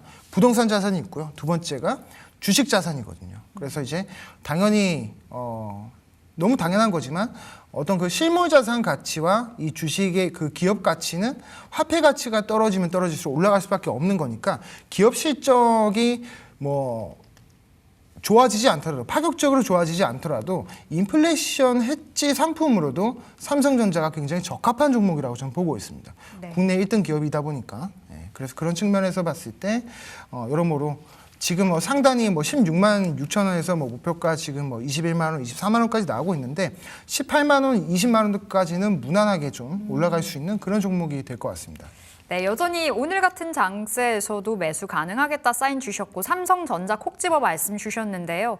지금 자리 매수 가능으로 대응을 해보시면 되겠습니다. 자, 오늘 시장 안에서의 특징 섹터와 특징 주를 골라볼 텐데요. 네네. 어딜까요, 대표님? 오늘은 이제 벤처 캐피탈 업종으로 좀 꼽아봤고요. 지금 대장이 되고 있는 거는 DSC 인베스트먼트인데 퓨리오사 AI에 투자를 해서 초기에 이제 투자를 해서 네. 투자 수익금이 대략 한 10배 혹은 그 이상까지도 뭐 나온다라는 얘기가 있죠. 그래서 퓨리오사 AI 관련해서 어떤 정부의 정책이랑 또 이제 맞물려 가지고 오늘 좀 상승이 나오는데 보통 이런 테마주가 강세가 나오는 거는 시장 수급이 약간 방향을 잃었을 때 네. 보통 막 주도 섹터였던 반도체 그리고 뭐 2차 전지, 제약바이오 이런 섹터들이 강세가 나올 때는 오히려 테마가 주춤하거든요. 그러나 오늘같이 이제 약간 보합권에서 마무리가 되는 그런 장에서는 이런 테마주들이 좀 수급 쏠림 현상으로 좀 강하게 치고 올라갈 수 있고 무엇보다도 벤처 캐피탈 업종의 계속 올라가고 있는 이유는 뭐 지금 스페이스 X에 투자했었던 뭐 미래에셋 벤처 투자도 그렇고 뭐 지금 퓨리오사 AI 투자했었던 DSC 인베스트먼트 그러니까 이런 종목들이 오를 수 있는 거는 코스닥에 대한 정부의 정책도 한몫합니다. 그래서 연기금이 2026년에 그 운영 목표를 가지고 원래 이제 당초 계획은 코스피를 한 14% 정도 그리고 코스닥은 5% 이상 비중을 늘리려고 했는데 코스닥을 11%까지 상향을 한다라고 했을 때 네. 벤처 캐피탈 업종이 좀 더 수급이 많이 몰려올 수 있는 그런 측면이 있고 액티브 펀드도 지금 많이 발행을 하고 있거든요. 그러니까 신설을 하고 있거든요. 그런 측면을 봤을 때 패시브 자금도 창투사 쪽으로 몰릴 수 있습니다. 그래서 우리가 창투사라고 하는 것이 어떤 한 기업에 혁신 기업에 한 종목에 투자를 하는 게 아니라 포트폴리오가 굉장히 많아요. 네. 그래서 뭐 마켓컬리라든지 무신사 기업 가치가 지금 시장 가치가 10조 정도 됩니다. 그러니까 무신사에도 투자를 하고 필요사에도 투자를 하니까 이 기업들이 IPO를 한다라고 했을 때 보통 IPO는 유동성이 넘쳐날 때 하거든요. 그러니까 시장이 굉장히 좋을 때 그래야 기업 가치도 높게 평가를 좀 받을 수 있는 측면이 있어요. 그래서 이제 IPO를 했을 때 지분 가치를 부각받을 수 있는 종목들이 이런 벤처 캐피탈 업종이 될 것 같습니다. 네, 오늘 벤처 캐피털 말씀 주셨고 이 안에서의 종목은 DSC 인베스트먼트라고 하셨는데 지금 상한가 들어가서 안착이 되어 있는 상황이잖아요. 그러면 뭐 매매 전략, 투자 전략으로 봤을 때 일단 지금은 진입이 어려운 거고 내일이나 뭐 이 상한가가 풀렸을 때는 진입 가능하다고 보시는 거예요? 저는 진입 가능하다고 봅니다. 그러니까 저는 이제 트레이딩하는 그 제 전략이 보통 이런 종목들 굉장히 좋아하고 네.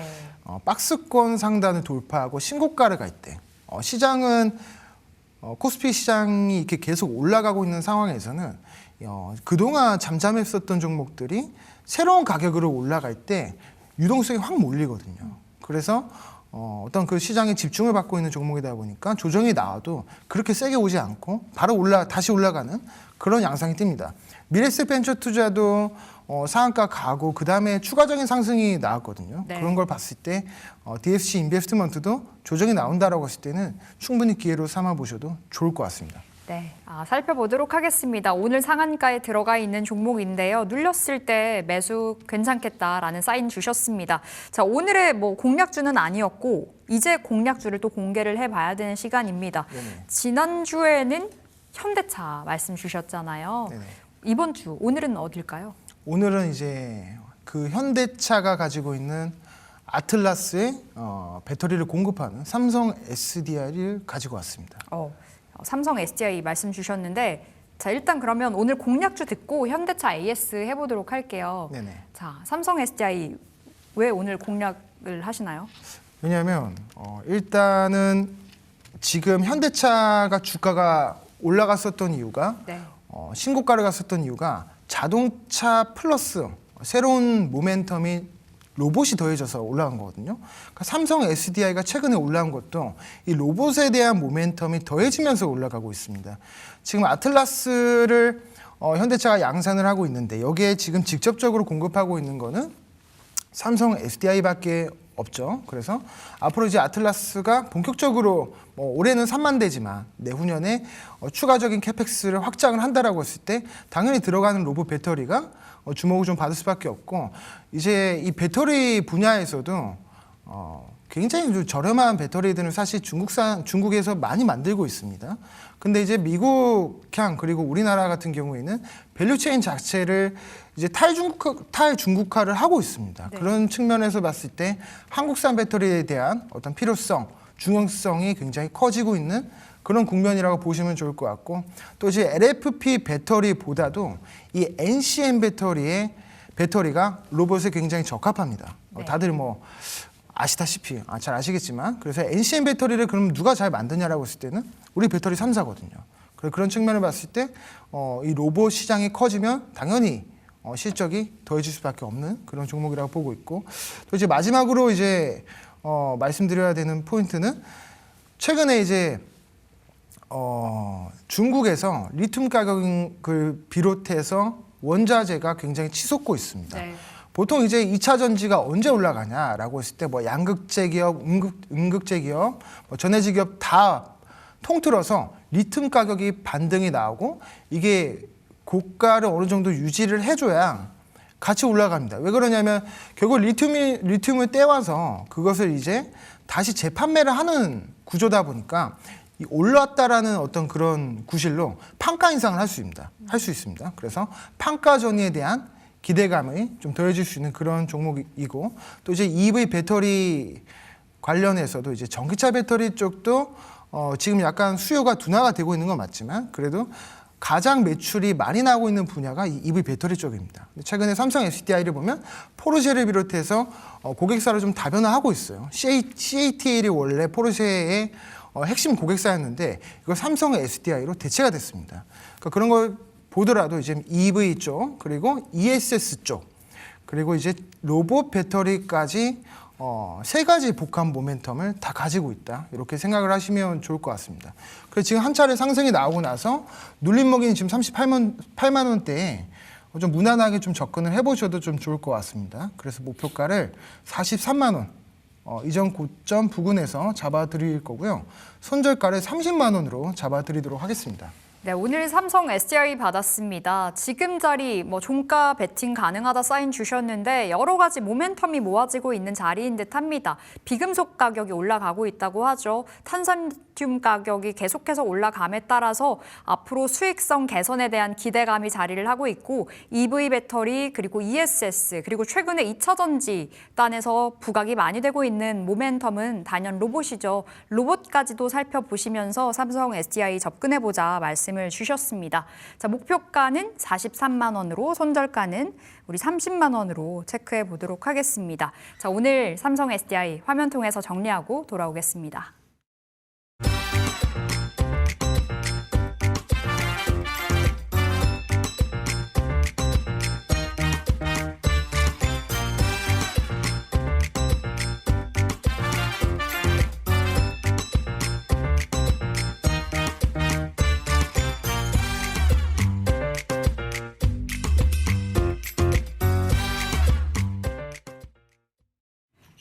자, 계속해서 권영우 대표와 우리 AS 하나씩 해볼 텐데, 자, 지난주에 이제 첫 출연하셨잖아요. 현대차 주셨습니다. 현대차 현 시점에서 우리가 어떻게 바라봐야 될지도 궁금한데, 그때 목표 주가가 어디였죠? 그때 목표 주가가 55만 원대였는데 네. 제가 수요일이 아니죠. 화요일 날이죠. 지난주 화요일. 네, 지난주 화요일이죠. 2월 3일 날 이제 그때 들여서 종가가 49만 4천 원이고, 그 다음 날에 이제 51만 8천 원까지 올랐다가 지금 다시 좀 매수가를 주고 있는 것 같습니다. 근데 이 종목 같은 경우에 사실 주식을 하시는 분들은 현재에 사는 게 아니라 미래에 살아야 됩니다. 예를 들어서 테슬라가 이제 자율주행 분야에서 독점을 하려고 하고 있잖아요. 거기서 이제 구독 경제를 창출해서 매달마다 자율주행 서비스료를 받으려고 하고 있고, 여기에 이제 경쟁하려고 하고 있는 게 현대차인데, 만약에 자율주행이 완전히 인프라가 구축이 돼서 전 세계에 공급이 된다라고 했을 때 그 다음 타자가 되는 거는 이 배터리 분야에서도 지금은 충전을 하고 있잖아요. 그러면 한 발 더 앞서서 생각을 해봐야 되는 거는, 나중에 그러면 GDP가 좀 감소하고 경제가 안 좋아졌을 때 경기 부양을 시키기 위해서 이 도로를 아스팔트를 드러낸 다음에 거기에다 이제 무선 충전식으로 깔 수도 있겠구나를 이제 아이디어로 생각해 볼 수 있거든요. 그러니까 우리가 어느 것이 더 발전하고 그것이 어떤 수익성으로 이어질까를 생각했을 때 이 로봇이라고 하는 파트는 이 다음 타자가 될 수밖에 없는 거거든요. 그러니까 자동차가 따라가면서 같이 로봇은 이제 우리 삶과 굉장히 밀접하게 다가왔기 때문에 지금 보면 로봇 청소기 분야부터 시작해서 실생활에 적용되는 분야가 굉장히 많습니다. 이 다음 타자가 되는 거는 무인 자율주행 로봇 관련한 그 택배, 운송, 배송 파트입니다. 그렇게 했을 때 이 로봇은 굉장히 그 패러다임의 확장이 가능한 거죠. 그래서 우리가 그런 로봇을 대량으로 양산할 수 있는 기업에 지금부터 베팅을 해야 나중에 이제 수익성으로 다가왔을 때 높게 수익을 볼 수 있다. 네. 이렇게 좀 말씀드리고 싶고, 네, 그래서 근데 목표가가 좀 짧죠. 55만 원인데 이건 또 이제 나중에 올랐을 때 추가적으로 목표가를 상향할 수 있는 부분이다 보니까 그렇게 짧게 잡아봤습니다. 현재 살 것이 아니라 미래에 살아야 된다. 우리 현대차를 투자하는 분들에게 조언을 해주셨는데, 자, 목표 주가 그때 지난주에 주셨던 55만 원 그대로 홀딩을 해보도록 하겠습니다. 오늘도 매수 가능하다 이렇게 사인을 주셨습니다. 자, 이제 오늘장 특징 섹터를 하나씩 보면 좋을 것 같은데요. 자, 오늘 유통주 보겠습니다. 유통주가 오늘 강하더라고요.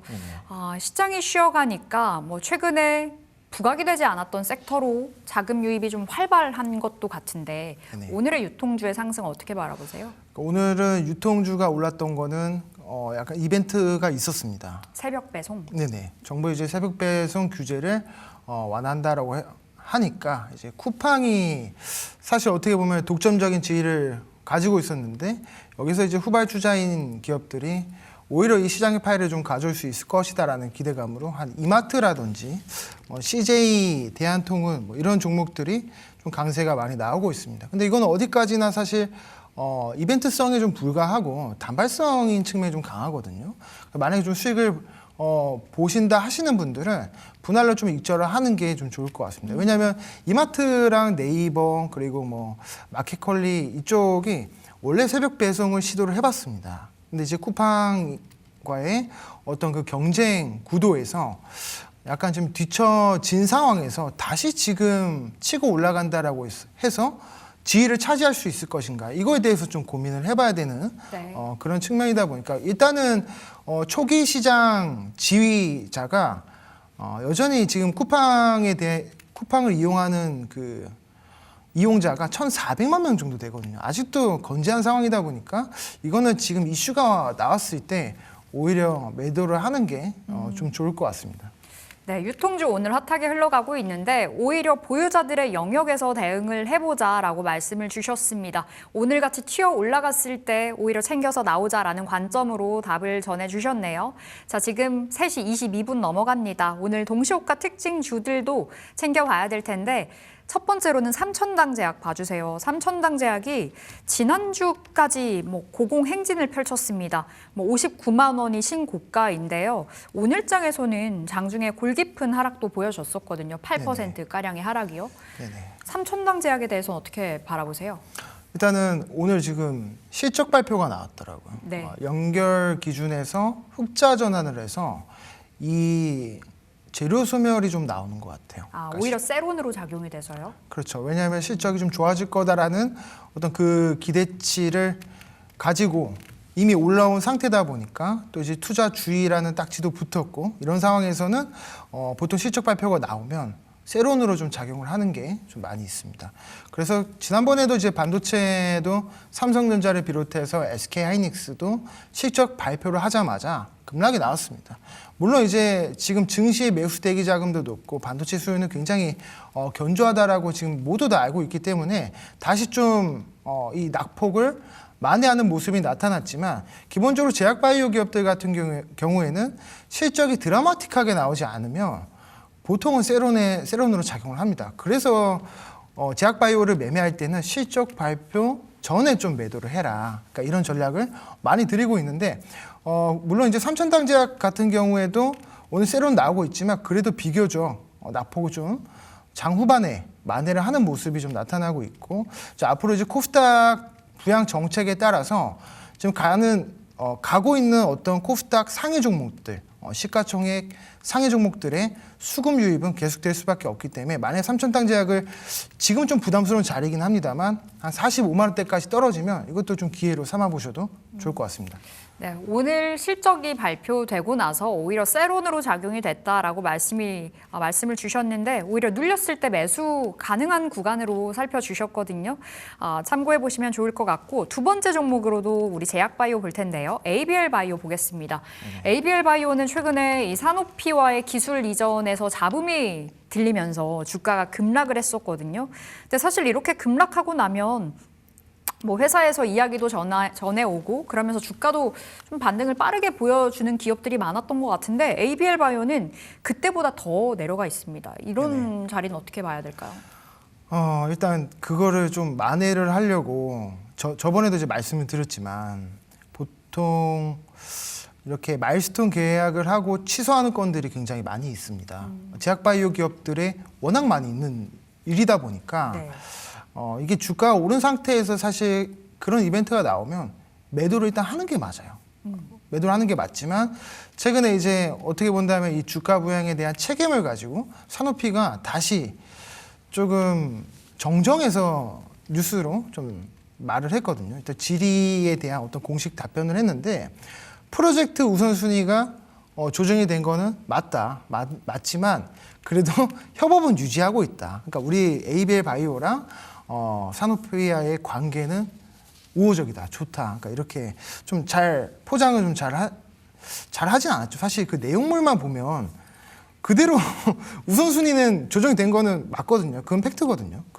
그렇기 때문에 앞으로 이제 그 뇌질환 치료제 관련해서 임상 1, 비상이 어떤 식으로 좀 결과가 나오는 건지 그게 진짜 ABL 바이오의 핵심 기술로 기반을 해서 효능이 나온 건지 그게 좀 입증이 돼야 될 것 같아요. 그러니까 그런 과정들이 이 기간을 통해서 우리가 좀 봐야 되기 때문에 요새 보면은 제약바이오 기업들이 이벤트가 많아요. 네. 알테오젠도 그렇고 그렇잖아요. 알테오젠도 그 로열티 이슈로 5%라고 기대했는데 알고 보니까 2.5%고 차라리 알테오젠이 나아요. 왜냐하면 알테오젠은 수익성이 담보가 된 종목이다 보니까 차라리 그런 종목들은 낫습니다. 이미 기술력으로 임상이 다 끝마치고 FDA의 허가를 받고 키트루다라고 하는 머크사의 핵심 제품을 가지고 연매출 40조가 나오는 제품을 가지고 SC 전환을 시켜주고 전환을 해준 대가로 로열티를 받는 거기 때문에 예. 판매를 하는 그마다 계속 로열티가 들어오는 거거든요. 그러니까 이런 기업들은 괜찮지만 ABL 바이오는 순수 이 기술에 대한 기술력 가지고 이거를 임상에서 성공을 해야 마일스톤을 수령받고 이런 부분이다 보니까 여기는 예측을 할 수가 없는 거죠. 그러니까 네. 주식은 예측의 영역이 아니지 않습니까? 그래서 ABL 바이오는 분할로 조금 리스크를 축소하는 대응 전략이 굉장히 합리적인 전략이다. 저는 그렇게 보고 있습니다. ABL 바이오 말씀 주시면서 알테오젠까지 덧붙여서 설명을 도와주셨는데 일단 기술력만 놓고 봤을 때는 이미 기술을 다 검증받은 알테오젠 최근에 뭐 노이즈가 있었습니다만 오히려 좀 더 매력 있다라고 평가를 주셨고 ABL 바이오는 지금 자리에서 오히려 계속해서 좀 비중을 챙겨야 되는 상황이라고도 이렇게 말씀을 주셨네요. 자, 대표님 한 종목 더 볼 텐데요. 네네. 짧게 볼게요. 보셨던 혹은 오늘 장에서 좀 눈여겨 보셨던 종목 있을까요? 오늘 장에서 눈여겨봤던 종목은 사실 SK 하이닉스. 하이닉스요. 네네. 예, 설명 주세요. 왜냐하면 사실 반도체는 빼놓을 수 없잖아요. 그렇죠. 네, 그렇기 때문에 지금 HBM4 관련해서 저번에 이제 우리나라에 와서 치킨 회동을 했던 게 삼성전자의 이재용 회장이랑 그다음에 이제 정의선 회장이랑 이렇게 3자로 치맥 회동을 해서 뭐 이거에 대해 섭섭한 표현이 섭섭했는지 모르겠지만 SK 하이닉스는 빠졌습니다 그때. 근데 이제 미국으로 이제 가서 따로 이제 구구치킨에 가서 젠슨왕이랑 치맥 회동을 했다라는 거죠. 그러니까 치맥 회동, 그러니까 단순히 어떤 이벤트가 아니고 시간을 내서 가서 이런 회동을 했다라는 것은 HBM4에 대해서 가격을 지금 협상하고 있다라는 겁니다. 그러니까 적절한 가격. 엔비디아가 원하는 거는 HBM4를 굉장히 원하지만 하이닉스가 그동안 독점했을 때는 가격 단가를 막 40% 이상 올리고 해서 그거 약간 좀 소위 말하는 그 갑질을 좀 했습니다. 그렇다 보니까 엔비디아 측면에서는 가격을 좀 싸게 달라고 하는 어떤 그런 요구가 많이 있었고, 여기에서 이제 삼성전자가 다시 이 파일을 나눠 먹는 그 후발주로 들어오면서 이제 좀 가격에 대해 우위를 다시 엔비디아가 가져가는 어떤 그런 구도가 형성이 됐습니다.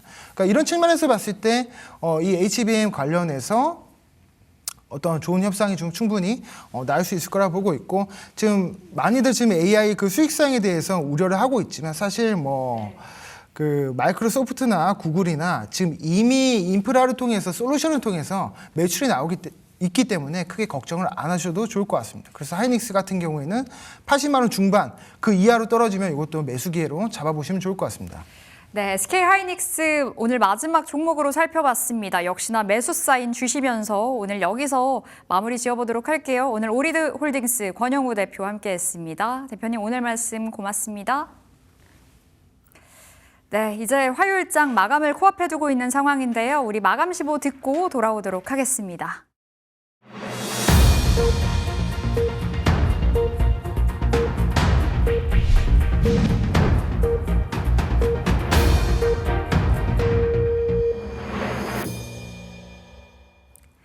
네, 화요일장 마감됐습니다. 오늘의 마감 흐름 챙겨보도록 하겠습니다.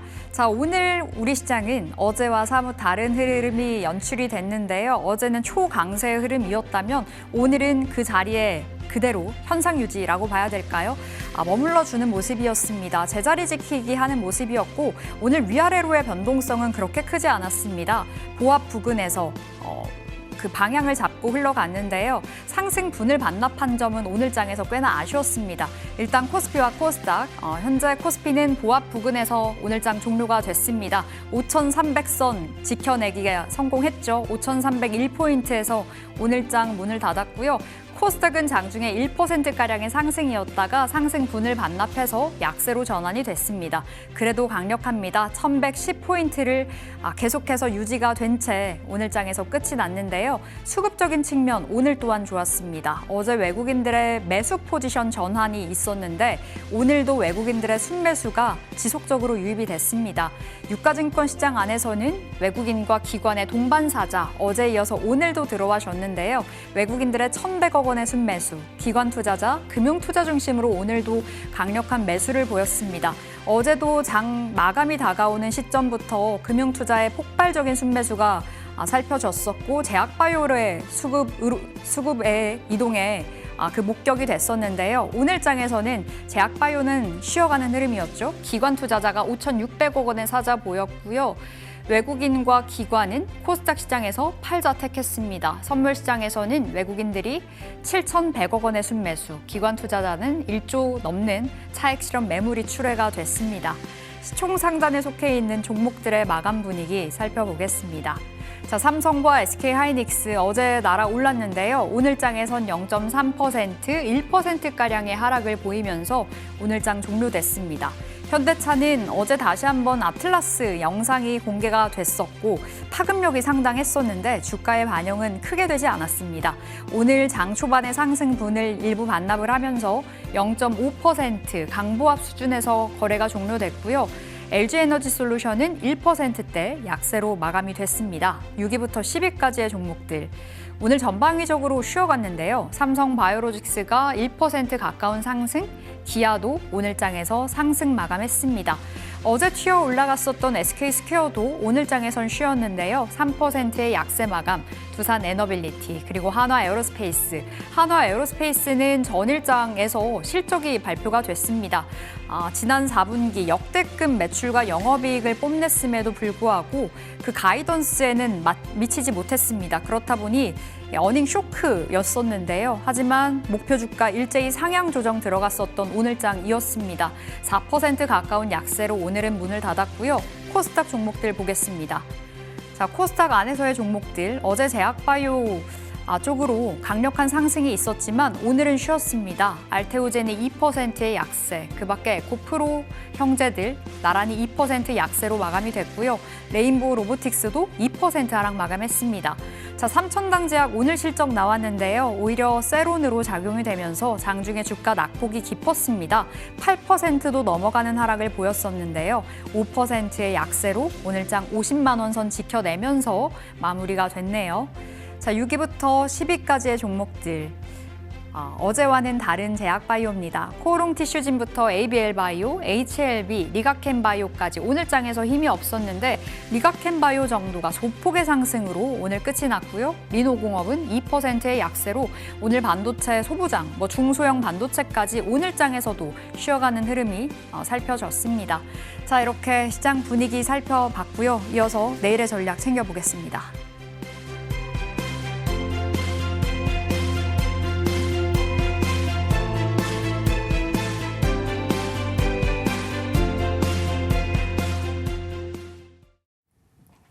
내일 시장의 잠재 유망주를 발굴해보는 내일장 리서치 시간입니다. 지금 이 시간에는 김정현 전문가님과 함께 해보겠습니다. 전문가님 안녕하세요.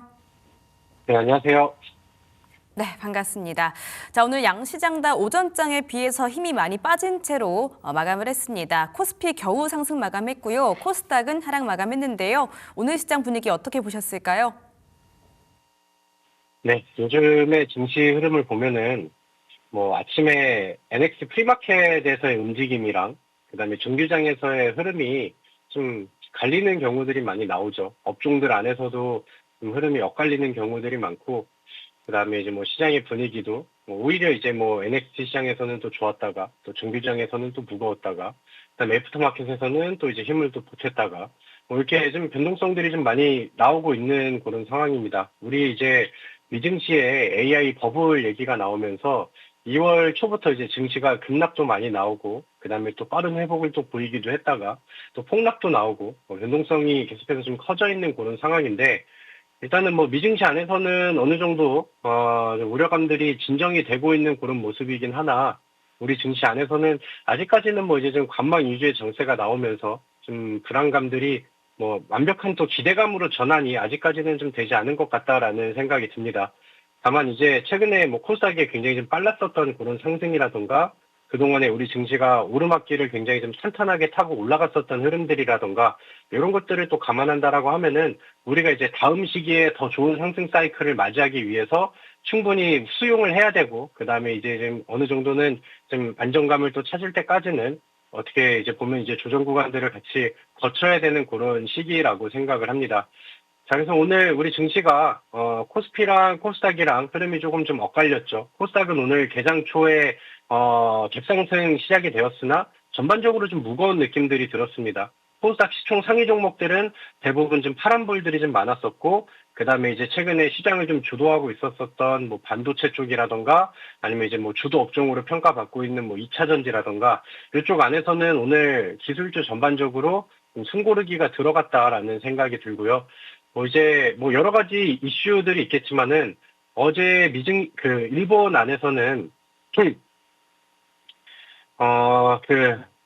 다카이치 총리가 또 선거 압승을 또 거뒀다라는 얘기들이 나왔죠. 그래서 일본에서는 지금 확장 재정이 앞으로 또 이제 본격화될 것 같다. 그러면서 그쪽으로도 이제 자금들이 좀 유입이 되고, 어떻게 보면 우리나라랑 또 경쟁하고 있는 반도체 소부장 쪽이라던가 이쪽으로 이제 자금이 유입이 되면서 오늘 우리 증시에는 또 일부 또 차익 매물들이 나오기도 했고요.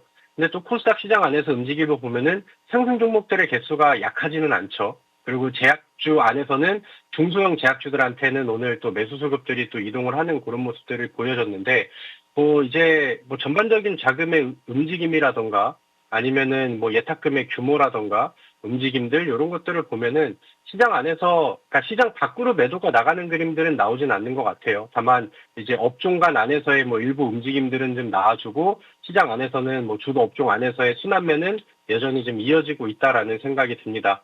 이제 목요일이랑 또 그 수요일, 목요일, 금요일이 지나면은 우리 증시는 또 긴 연휴가 들어가죠. 그래서 그런 흐름들을 앞두고 어떻게 보면은 좀 숨고르기에 들어갔다라는 생각이 들고요. 오늘 중소형 반도체 종목들이 또 밀리고 상대적으로 좀 조용한 움직임들이 나왔지만 여전히 우리 증시에 가지고 있는 그런 펀더멘털이라던가 아니면 유동성 이런 분위기들을 본다라고 하면은 충분히 재차 상승이 가능하고 언제든 이제 또 신고가를 쓰고 다시 분위기를 돌아 올릴 만한 그런 명분과 이슈들, 내용들을 많이 가지고 있다라고 생각을 합니다. 그래서 지금은 뭐 시장에 너무 조급하게 대응하지 마시고요. 그러니까 좋은 종목들, 그다음에 가격 낮춰주는 훌륭한 또 그 섹터의 종목들, 이런 것들 매수를 잘 해두시면은 뭐 늦어도 뭐 설 연휴 이후에는 시장에 또 유동성들이 또 빠르게 투입이 되면서 또 업종 간의 급등 순환매들이 제대로 좀 이어지지 않을까 이렇게 또 기대를 하고 있거든요. 그래서 그렇게 맞춰서 대응을 해보시고 지금 시장 안에서는 또 주도 업종들 혹시나 또 반도체가 또 이제 조정 구간들에 들어온다라고 한다면은 그거는 또 매수의 기회로 이용을 하시면서 대응을 해보시면 좋겠다라는 의견을 같이 또 드려보도록 하겠습니다. 네, 주도 업종 위주로 설 연휴 전까지 함께 대응해 보시면 좋겠습니다. 자, 그럼 오늘 시장 마감 특징주는 어느 쪽일까요? 네, 오늘 뭐 화려하게 올라가는 종목들도 좀 많았지만은 지금 시장 안에서 오늘 현대차의 움직임이 저는 상징성을 좀 띈다라고 생각을 합니다. 현대차가 이제 우리 코스피 증시 안에서는 시가총액 또 3위에 또 올라와 있는 그런 상황이고 지금 뭐 이제 삼성전자랑 SK 하이닉스는 반도체 쪽에서 현대차는 일단은 뭐 자동차보다는 요즘엔 약간 로봇 섹터의 분위기를 또 좌지우지하는 그런 상징적인 의미를 좀 많이 보여주고 있죠. 최근에 이제 뉴스에서 현대차의 그 로봇이 뭐 자주 나옵니다. 뭐 이제 막 뜀박질도 하고 발차기도 하고 그다음에 어제는 막 이제 백덤블링도 하고 이런 그 뉴스들이 좀 많이 나오는데 시장 안에서는 뭐 지속적인 관심들이 이어지고 있는 것 같아요. 그리고 이제 현대차의 분위기를 보면서 우리 증시 안에서는 로봇주들이 이번에 뭐 1월달, 2월달 넘어오면서 좀 조정 구간들도 있었고 좀 조용해지는 시기가 있었는데 현대차의 눈치를 좀 보면서 좀 재반등의 타이밍을 좀 잡고 있지 않나 이런 생각을 합니다. 물론 현대차가 최근에 단기적인 상승률이 굉장히 좀 빠르게 나와서 좀 조정 구간들을 좀 거치고 있는 그런 상황이죠. 그러니까 앞으로 이제 현대차의 미래와 미래 주가 전망은 상방으로 보나요, 아래쪽으로 보나요라고 한다면은 저는 현대차는 여전히 또 신고가를 쓰고 올라갈 만한 명분과 뭐 펀더멘털 앞으로의 또 모멘텀들까지 많이 갖추고 있다라는 생각을 합니다. 그리고 다시 한번 또 이제 증시가 또 그 유동성을 가지고 또 랠리를 보여주는 시기에 또 현대차가 또 시장을 견인하는 그런 역할들을 충분히 좀 보여줄 수가 있겠죠. 지금 시장이 그러니까 현대차에 대한 평가가 실제로 수급이 외국인 쪽의 이제 매수 수급들보다는 좀 개인 위주의 매수세가 좀 들어오면서 이거는 뭐 이제 전망이 좀 좋지 않은 것이 아니냐 이런 얘기들이 나오는데 지금 시장에서는 고객 예탁금 수준도 그렇고 충분히 또 개인 투자자들의 매수세와 그다음에 수급 집중 현상들이 주가의 흐름들과 추세를 또 좌지우지할 수 있는 그런 부분이라서 저는 뭐 이런 것들이 이제 현대차의 전망에 그렇게 크게 지금 당장 문제가 되고 있지는 않다라는 생각이 듭니다. 근데 또 현대차 같은 경우는 이제 본업 안에서도 또 관세가 인하되면서 실적이 확실히 또 개선되는 모습들이 나오고요. 그다음 미국으로의 또 그 자동차 수출 지표, 통계치 이런 것들을 보면은 여전히 또 견고하게 잘 움직임이 나오고 있는 그런 상황입니다. 다만 이제 최근에 또 과열됐었던 부분들은 상당히 좀 빨랐었다라는 생각이 들고 그다음에 이제 로봇 전반적인 또 이제 숨고르기가 들어가고 있는 측면 안에서 시장에 또 유동성이 투입이 된다라고 했을 때 현대차가 또 다시 한번 또 위쪽으로 반응을 해주지 않을까 이렇게 또 기대를 하고 있거든요. 그리고 로봇주들을 좋아하시는 분들은 아무래도 이제 현대차의 분위기가 다시 우상향 추세를 잡아준다라고 하면은 그때 이제 뭐 다시 한번 관심을 가져보는 그런 타이밍으로 좀 보셔도 좋지 않을까 이렇게 이제 생각을 하고 있습니다. 오늘은 시장 안에서 유진 로봇이라던가 아니면 뭐 이제 로보라던가 슈림 로봇 이런 종목들이 이제 로봇주 안에서는 이제 살짝 반응을 보이기도 했었죠. 현대차가 오늘 뭐 NX 시장이라던가 개장 초에는 4%대 5% 상승을 보여주기도 했었고, 이런 흐름들이 로봇주들의 아침장의 그 흐름에 충분히 좀 영향을 미쳤다라고 생각을 합니다. 그래서 현대차가 좀 안정적으로 50만 원 위쪽으로 좀 안착하고, 그다음에 뭐 한 52만 5천 원 여기 다시 두드리는 이런 위치들이 온다라고 하면은 그때는 로봇주들을 좀 다시 한번 눈여겨 보셔도 좋지 않을까 이렇게 생각을 하고요. 지금은 웬만한 로봇주들이 그 좀 다 같이 조정이 나왔기 때문에 기술력과 그다음에 과거에 반응이 좀 잘 나왔었던 종목인데 과대 낙폭이라던가 조정이 조금 더 거칠었었던 종목이라고 한다면 로봇주 전반적인 분위기가 돌아설 때 오히려 더 매수에 메리트가 있는 종목이 되지 않을까라는 생각을 합니다. 그래서 오늘 정보방 안에서도 그다음에 아침 시황방송 안에서도 그렇고 현대차의 분위기가 좀 돌아선다면 우리 과거에 또 좋은 수익과 큰 수익 냈었던 우린 PTS를 한번 다시 보는 게 어떨까 이런 의견들도 드렸거든요. 그래서 그 내용들 참고하셔서 한번 또 현대차가 또 빠르게 또 일어나 줄 수 있는지 이런 부분들을 기대해 보시고 같이 또 모니터링 해보시면 좋을 것 같습니다. 네, 오늘 시장 안에서 잘 버텨줬던 현대차 말씀 주셨고요. 로봇주 신규 매수 전략이 궁금하시다면 화면 하단에 있는 QR코드 타고 우리 김정혁 전문가님의 정보방으로 입장해 보시면 될 것 같습니다. 자, 그러면 주셨던 종목 중에서요. 반도체 다시 한번 물어보고 싶은데요. YC가 오늘 상승세 잘 유지하면서 마감했습니다. 지금 수익률이 28%인데요. 반도체 좋게 보고 계신데 계속해서 YC 들고 있으면 될까요? 네, YC는 어제도 이제 급등이 좀 잘 나왔었던 종목이고 오늘도 흐름이 뭐 상당히 좀 괜찮았죠. 전반적으로 중소형 반도체 종목들이 오늘은 약세 흐름을 보였는데 그중에서 이제 좀 뭐 새로운 또 삼성전자의 HBM 관련된 종목으로 좀 더 부각을 받지 않았나 이렇게 생각을 합니다. 저는 앞서서 말씀드렸다시피 뭐 반도체 전반적인 흐름은 계속해서 우상향을 이어갈 거라고 생각을 해요. 지금은 뭐 이제 시간을 어느 정도 이제 좀 조정 구간으로 잡아먹고 재반등을 하느냐, 요것에 이제 문제이지 전반적인 추세와 방향성은 꺾이지 않는다라고 생각을 합니다. 그래서 이것도 이제 뭐 일주일 안에 뭐 이번 그 몇 거래일 안에 또 좋은 상승률이 또 보여지고 있는 상황이니까 이런 것들은 어느 정도 이제 분할 입절을 하시면서 대응을 좀 해보시면 좋지 않을까 이렇게 생각을 하고요. 여전히 추가 상승에 대한 여력들은 충분히 좀 남아있다라고 생각을 합니다. 그래서 또 욕심을 내실 분들, 분할 매도 이후에 추가적인 상승을 또 기대하시는 분들은 앞서서 말씀드렸던 것처럼 또 신고가가 또 만들어지고 그 이상의 흐름들을 보여줄 때까지 충분히 또 가져가서 또 기대를 해보셔도 좋겠다라는 의견을 드려보도록 하겠습니다. 네, YC 조금 더 기대해 보도록 하겠습니다. 자, 그리고 엑시콘도 여쭤보고 싶은데요. 딱 예쁜 숫자 100%의 수익률을 밟고 있습니다. 엑시콘 이미 세 자릿수의 수익률 보여주고 있는데 계속해서 기대해봐도 괜찮을까요? 네, 100%의 상승률이 나왔습니다. 오늘 엑시콘이 뭐 유독 다른 종목들보다 아침장에 힘이 좋아가지고 흔히 말하는 세 자리 수익률이 만들어졌죠. 우리 그 엑시콘 같은 경우는 제가 반도체 종목들의 그 랠리들을 계속 말씀드리면서 우리 정보방 안에서는 1월 9일 날 제시를 드렸던 종목인데 이제 오늘은 2월 10일이죠. 그래서 뭐 대략 한 달 정도가 지난 것 같습니다. 그리고 그 사이에 100% 이상의 상승률이 나왔다라고 하는 것은 저는 뭐 충분히 뭐 목표가 이상이 달성이 됐다라고 생각을 하고요. 그다음에 뭐 제가 이제 제시 드렸었던 목표가도 이미 충분히 또 달성이 됐다고 생각을 하기 때문에 뭐 매도하는 거는 뭐 자유롭게 뭐 어느 자리에서든 가능하다라고 생각을 하고요. 많은 분들이 뭐 이제 기존에 매도하신 분들도 계시겠지만 지금까지 가져오셔서 뭐 실제로 100% 이상의 수익률을 내셨으면 참 좀 뿌듯하겠다라는 생각이 좀 들기도 합니다. 다만 이제 뭐 매도는 자유롭게 하시되 지금 반도체 전반적인 분위기가 끝났느냐 이렇게 이제 질문하신다라고 하면은 뭐 오늘 뭐 많은 그 내려가는 종목들도 있었지만 그 와중에 엑시콘은 오늘 또 신고가를 또 쓰면서 또 100%의 상승률을 만들어주기도 했고요. 그 와중에 또 이제 YC 같은 경우도 또 좋은 움직임을 보여주기도 했고요. 삼성전자랑 SK 하이닉스도 여전히 또 좋은 전망들이 좀 이어지고 있는 그런 상황입니다. 그래서 반도체의 전반적인 흐름은 저는 뭐 끝나지는 않았다라고 생각을 해요. 다만 이제 새로운 매수를 하시는 입장 안에서는 제가 뭐 최근에 제시드렸는데 아직 움직임이 좀 덜 나온 종목들 아니면 오늘 좀 눌림이 있었던 그런 종목들을 보시는 게 좋겠죠. 뭐 예를 들면 뭐 유니셈이라던가 오늘은 CMTX가 좀 많이 밀리는 모습들이 나왔는데 오히려 이제 좀 기회로 보시면서 매수 구간으로 잡아보신다라고 하면은 다음 반도체 순환매 흐름 안에서는 충분히 앞서서 보여드렸던 이런 종목들처럼 좋은 결과치가 이어지지 않을까 저는 이렇게 기대를 해보고 있습니다. 제가 우리 정보방 안에서 엑시콘도 이제 정확하게 잡아드렸고요.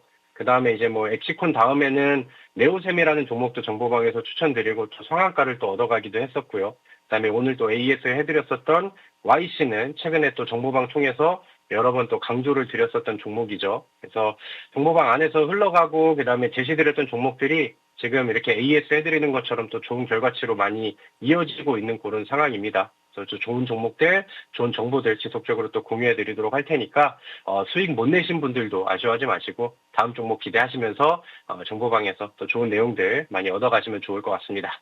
네, 우리 김정엽 전문가님의 반도체 종목으로 수익 보신 분들 축하드립니다. 엑시콘 즐겁게 수익 보시면 될 것 같습니다. 자, 그러면 내일장 리서치 탑픽은 어느 쪽으로 보실까요? 네, 오늘 저는 원전주 쪽을 한번 말씀을 드려볼까 합니다. 제가 어제도 이제 원전이랑 태양광 이슈를 같이 가지고 있는 G2파워라는 종목을 제시를 드렸죠. 오늘 그 G2파워가 오전장에는 이제 뭐 음봉으로 좀 밀려 있다가 또 장중에 또 급발진을 하면서 9%짜리 또 이제 장대 양봉을 만들어주기도 했었고 뭐 좀 움직임이 예사롭지 않게 나가고 있습니다. 그래서 이쪽 안에서는 저는 순환매가 계속해서 잘 이어질 것 같다라는 생각이 들고요. 그다음에 오늘 종가 관리를 하는 중소형 원전주들 안의 움직임이 저는 뭐 상당히 좀 괜찮다라는 생각이 들어서 우리가 좀 단기적으로 노려볼 수 있을 만한 새로운 또 업종이 되지 않나 이렇게 생각을 합니다. 최근에 원전주 안에서 실제로 급등 종목들이 자주 나오기도 하죠. 뭐 뉴스라고 한다면은 지금 미국이랑 원전 협력 관계가 좀 더 좀 두터워지고 있는 상황입니다. 원전 안에서는 우리나라랑 같이 또 협력을 해가지고 원전을 좀 지어줄 것을 뭐 이제 구체적으로 또 이제 그 요청을 하는 그런 뉴스들도 이제 노출이 됐었고, 그다음에 우리나라 정부 차원 안에서도 이제 원전이 필요하다라고 한다면 충분히 좀 늘리는 것도 검토해보고 우리나라 이제 원전 기업들을 다시 한번 좀 더 부흥시킬 수 있게 좀 정책적인 지원을 아끼지 않겠다라는 내용들이 시장 안에서는 이제 많이 노출이 됐습니다. 그래서 원전주들이 옛날에는 막 대형주들 두산에너빌리티라든가 현대건설 이런 종목들만 이제 좀 잘 올라가고 상승 추세를 보여줬었는데 요즘에는 분위기들이 좀 많이 바뀌면서 중소형주들 안에서도 이슈가 더해지면 또 급등도 나오고 상한가도 나오고 이런 움직임들이 좀 많이 나오고 있죠. 저는 두산에너빌리티라든가 현대건설 같은 경우는 지금 뭐 여전히 신고가의 기대감이 이어지고 있다라는 생각이 듭니다. 근데 이런 종목들이 또 신고가를 쓰게 된다라고 하면은 최근에 좀 불이 붙고 있는 중소형 원전주들은 또 추가적으로 급등할 수 있을 만한 명분과 모멘텀이 생기는 거죠. 그래서 그런 것들이 나오기 전에 우리가 지금 좋은 위치에서 아니면 과열되지 않은 그런 음봉에서 미리 매수를 하면 좋겠다라는 생각을 합니다. 그래서 저는 중소형 원전주 안에서 지금 급등이 좀 잘 나오고 있으니까 여기 안에서 이제 순환매를 좀 노려보면 좋겠다. 그 대신에 확실히 원전주가 움직임이 나올 때 변동성이 잘 나오고, 그러니까 명분의 이슈를 좀 잘 가지고 있는 재료성 종목이 보다 좀 월등하겠다라는 생각을 하는데, 오늘 제가 정보방 통해서 제시를 드릴 오늘의 히든 종목은요. 원전의 이제 필수 설비인 공기 압축기 분야에서 국산화에 또 성공을 했고, 그다음에 원전 쪽 안에서의 그 이제 뭐 가동률이 높아진다라던가 신규 원전 수주가 늘어난다라던가 아니면 지금 시장 안에서 AI 때문에 곽강을 받고 있는 SMR이 지속적으로 또 확대가 된다라고 하면은 실질적인 수요가 증가를 하게 돼서 기술의 그 기업의 가치도 올라가고 그다음에 이제 명분과 모멘텀들이 더해질 수 있는 그런 기업을 오늘은 소개를 시켜드리려고 합니다. 그래서 과거부터 이 종목을 좀 많이 보셨던 분들은 아시겠지만 상한가도 잘 나오고 변동성이 또 잘 나오는 그런 이제 변동성의 대장격의 종목이라고 저는 생각을 합니다. 지금 위치가 또 너무 좋고 차트의 분위기도 과거의 급등 이후에 다시 한번 자리를 만들어가고 있는 그런 시기이기 때문에 지금 매수를 잘 해두시면은 다음 순환매 때에는 더 강력한 급등으로 이어지지 않을까 저는 이렇게 이제 기대를 해봅니다. 그래서 제가 말씀드렸던 것처럼 오늘 정보방 통해서 이 종목도 소개를 해드리도록 하겠고요. 제가 또 엑시콘이랑 뭐 네오셈 등 또 좋은 종목들에 또 소개해드렸는데 다음 수익의 후속주로 한번 기대를 해보도록 하겠습니다. 네, 내일장 히든 종목 중소형 원전주라고 합니다. 이 종목 궁금하신 분들 정보방 입장하셔서 확인해 보셨으면 좋겠습니다. 자, 우리 김정엽 전문가님은 여기서 인사드릴게요. 좋은 말씀 감사했습니다. 감사합니다.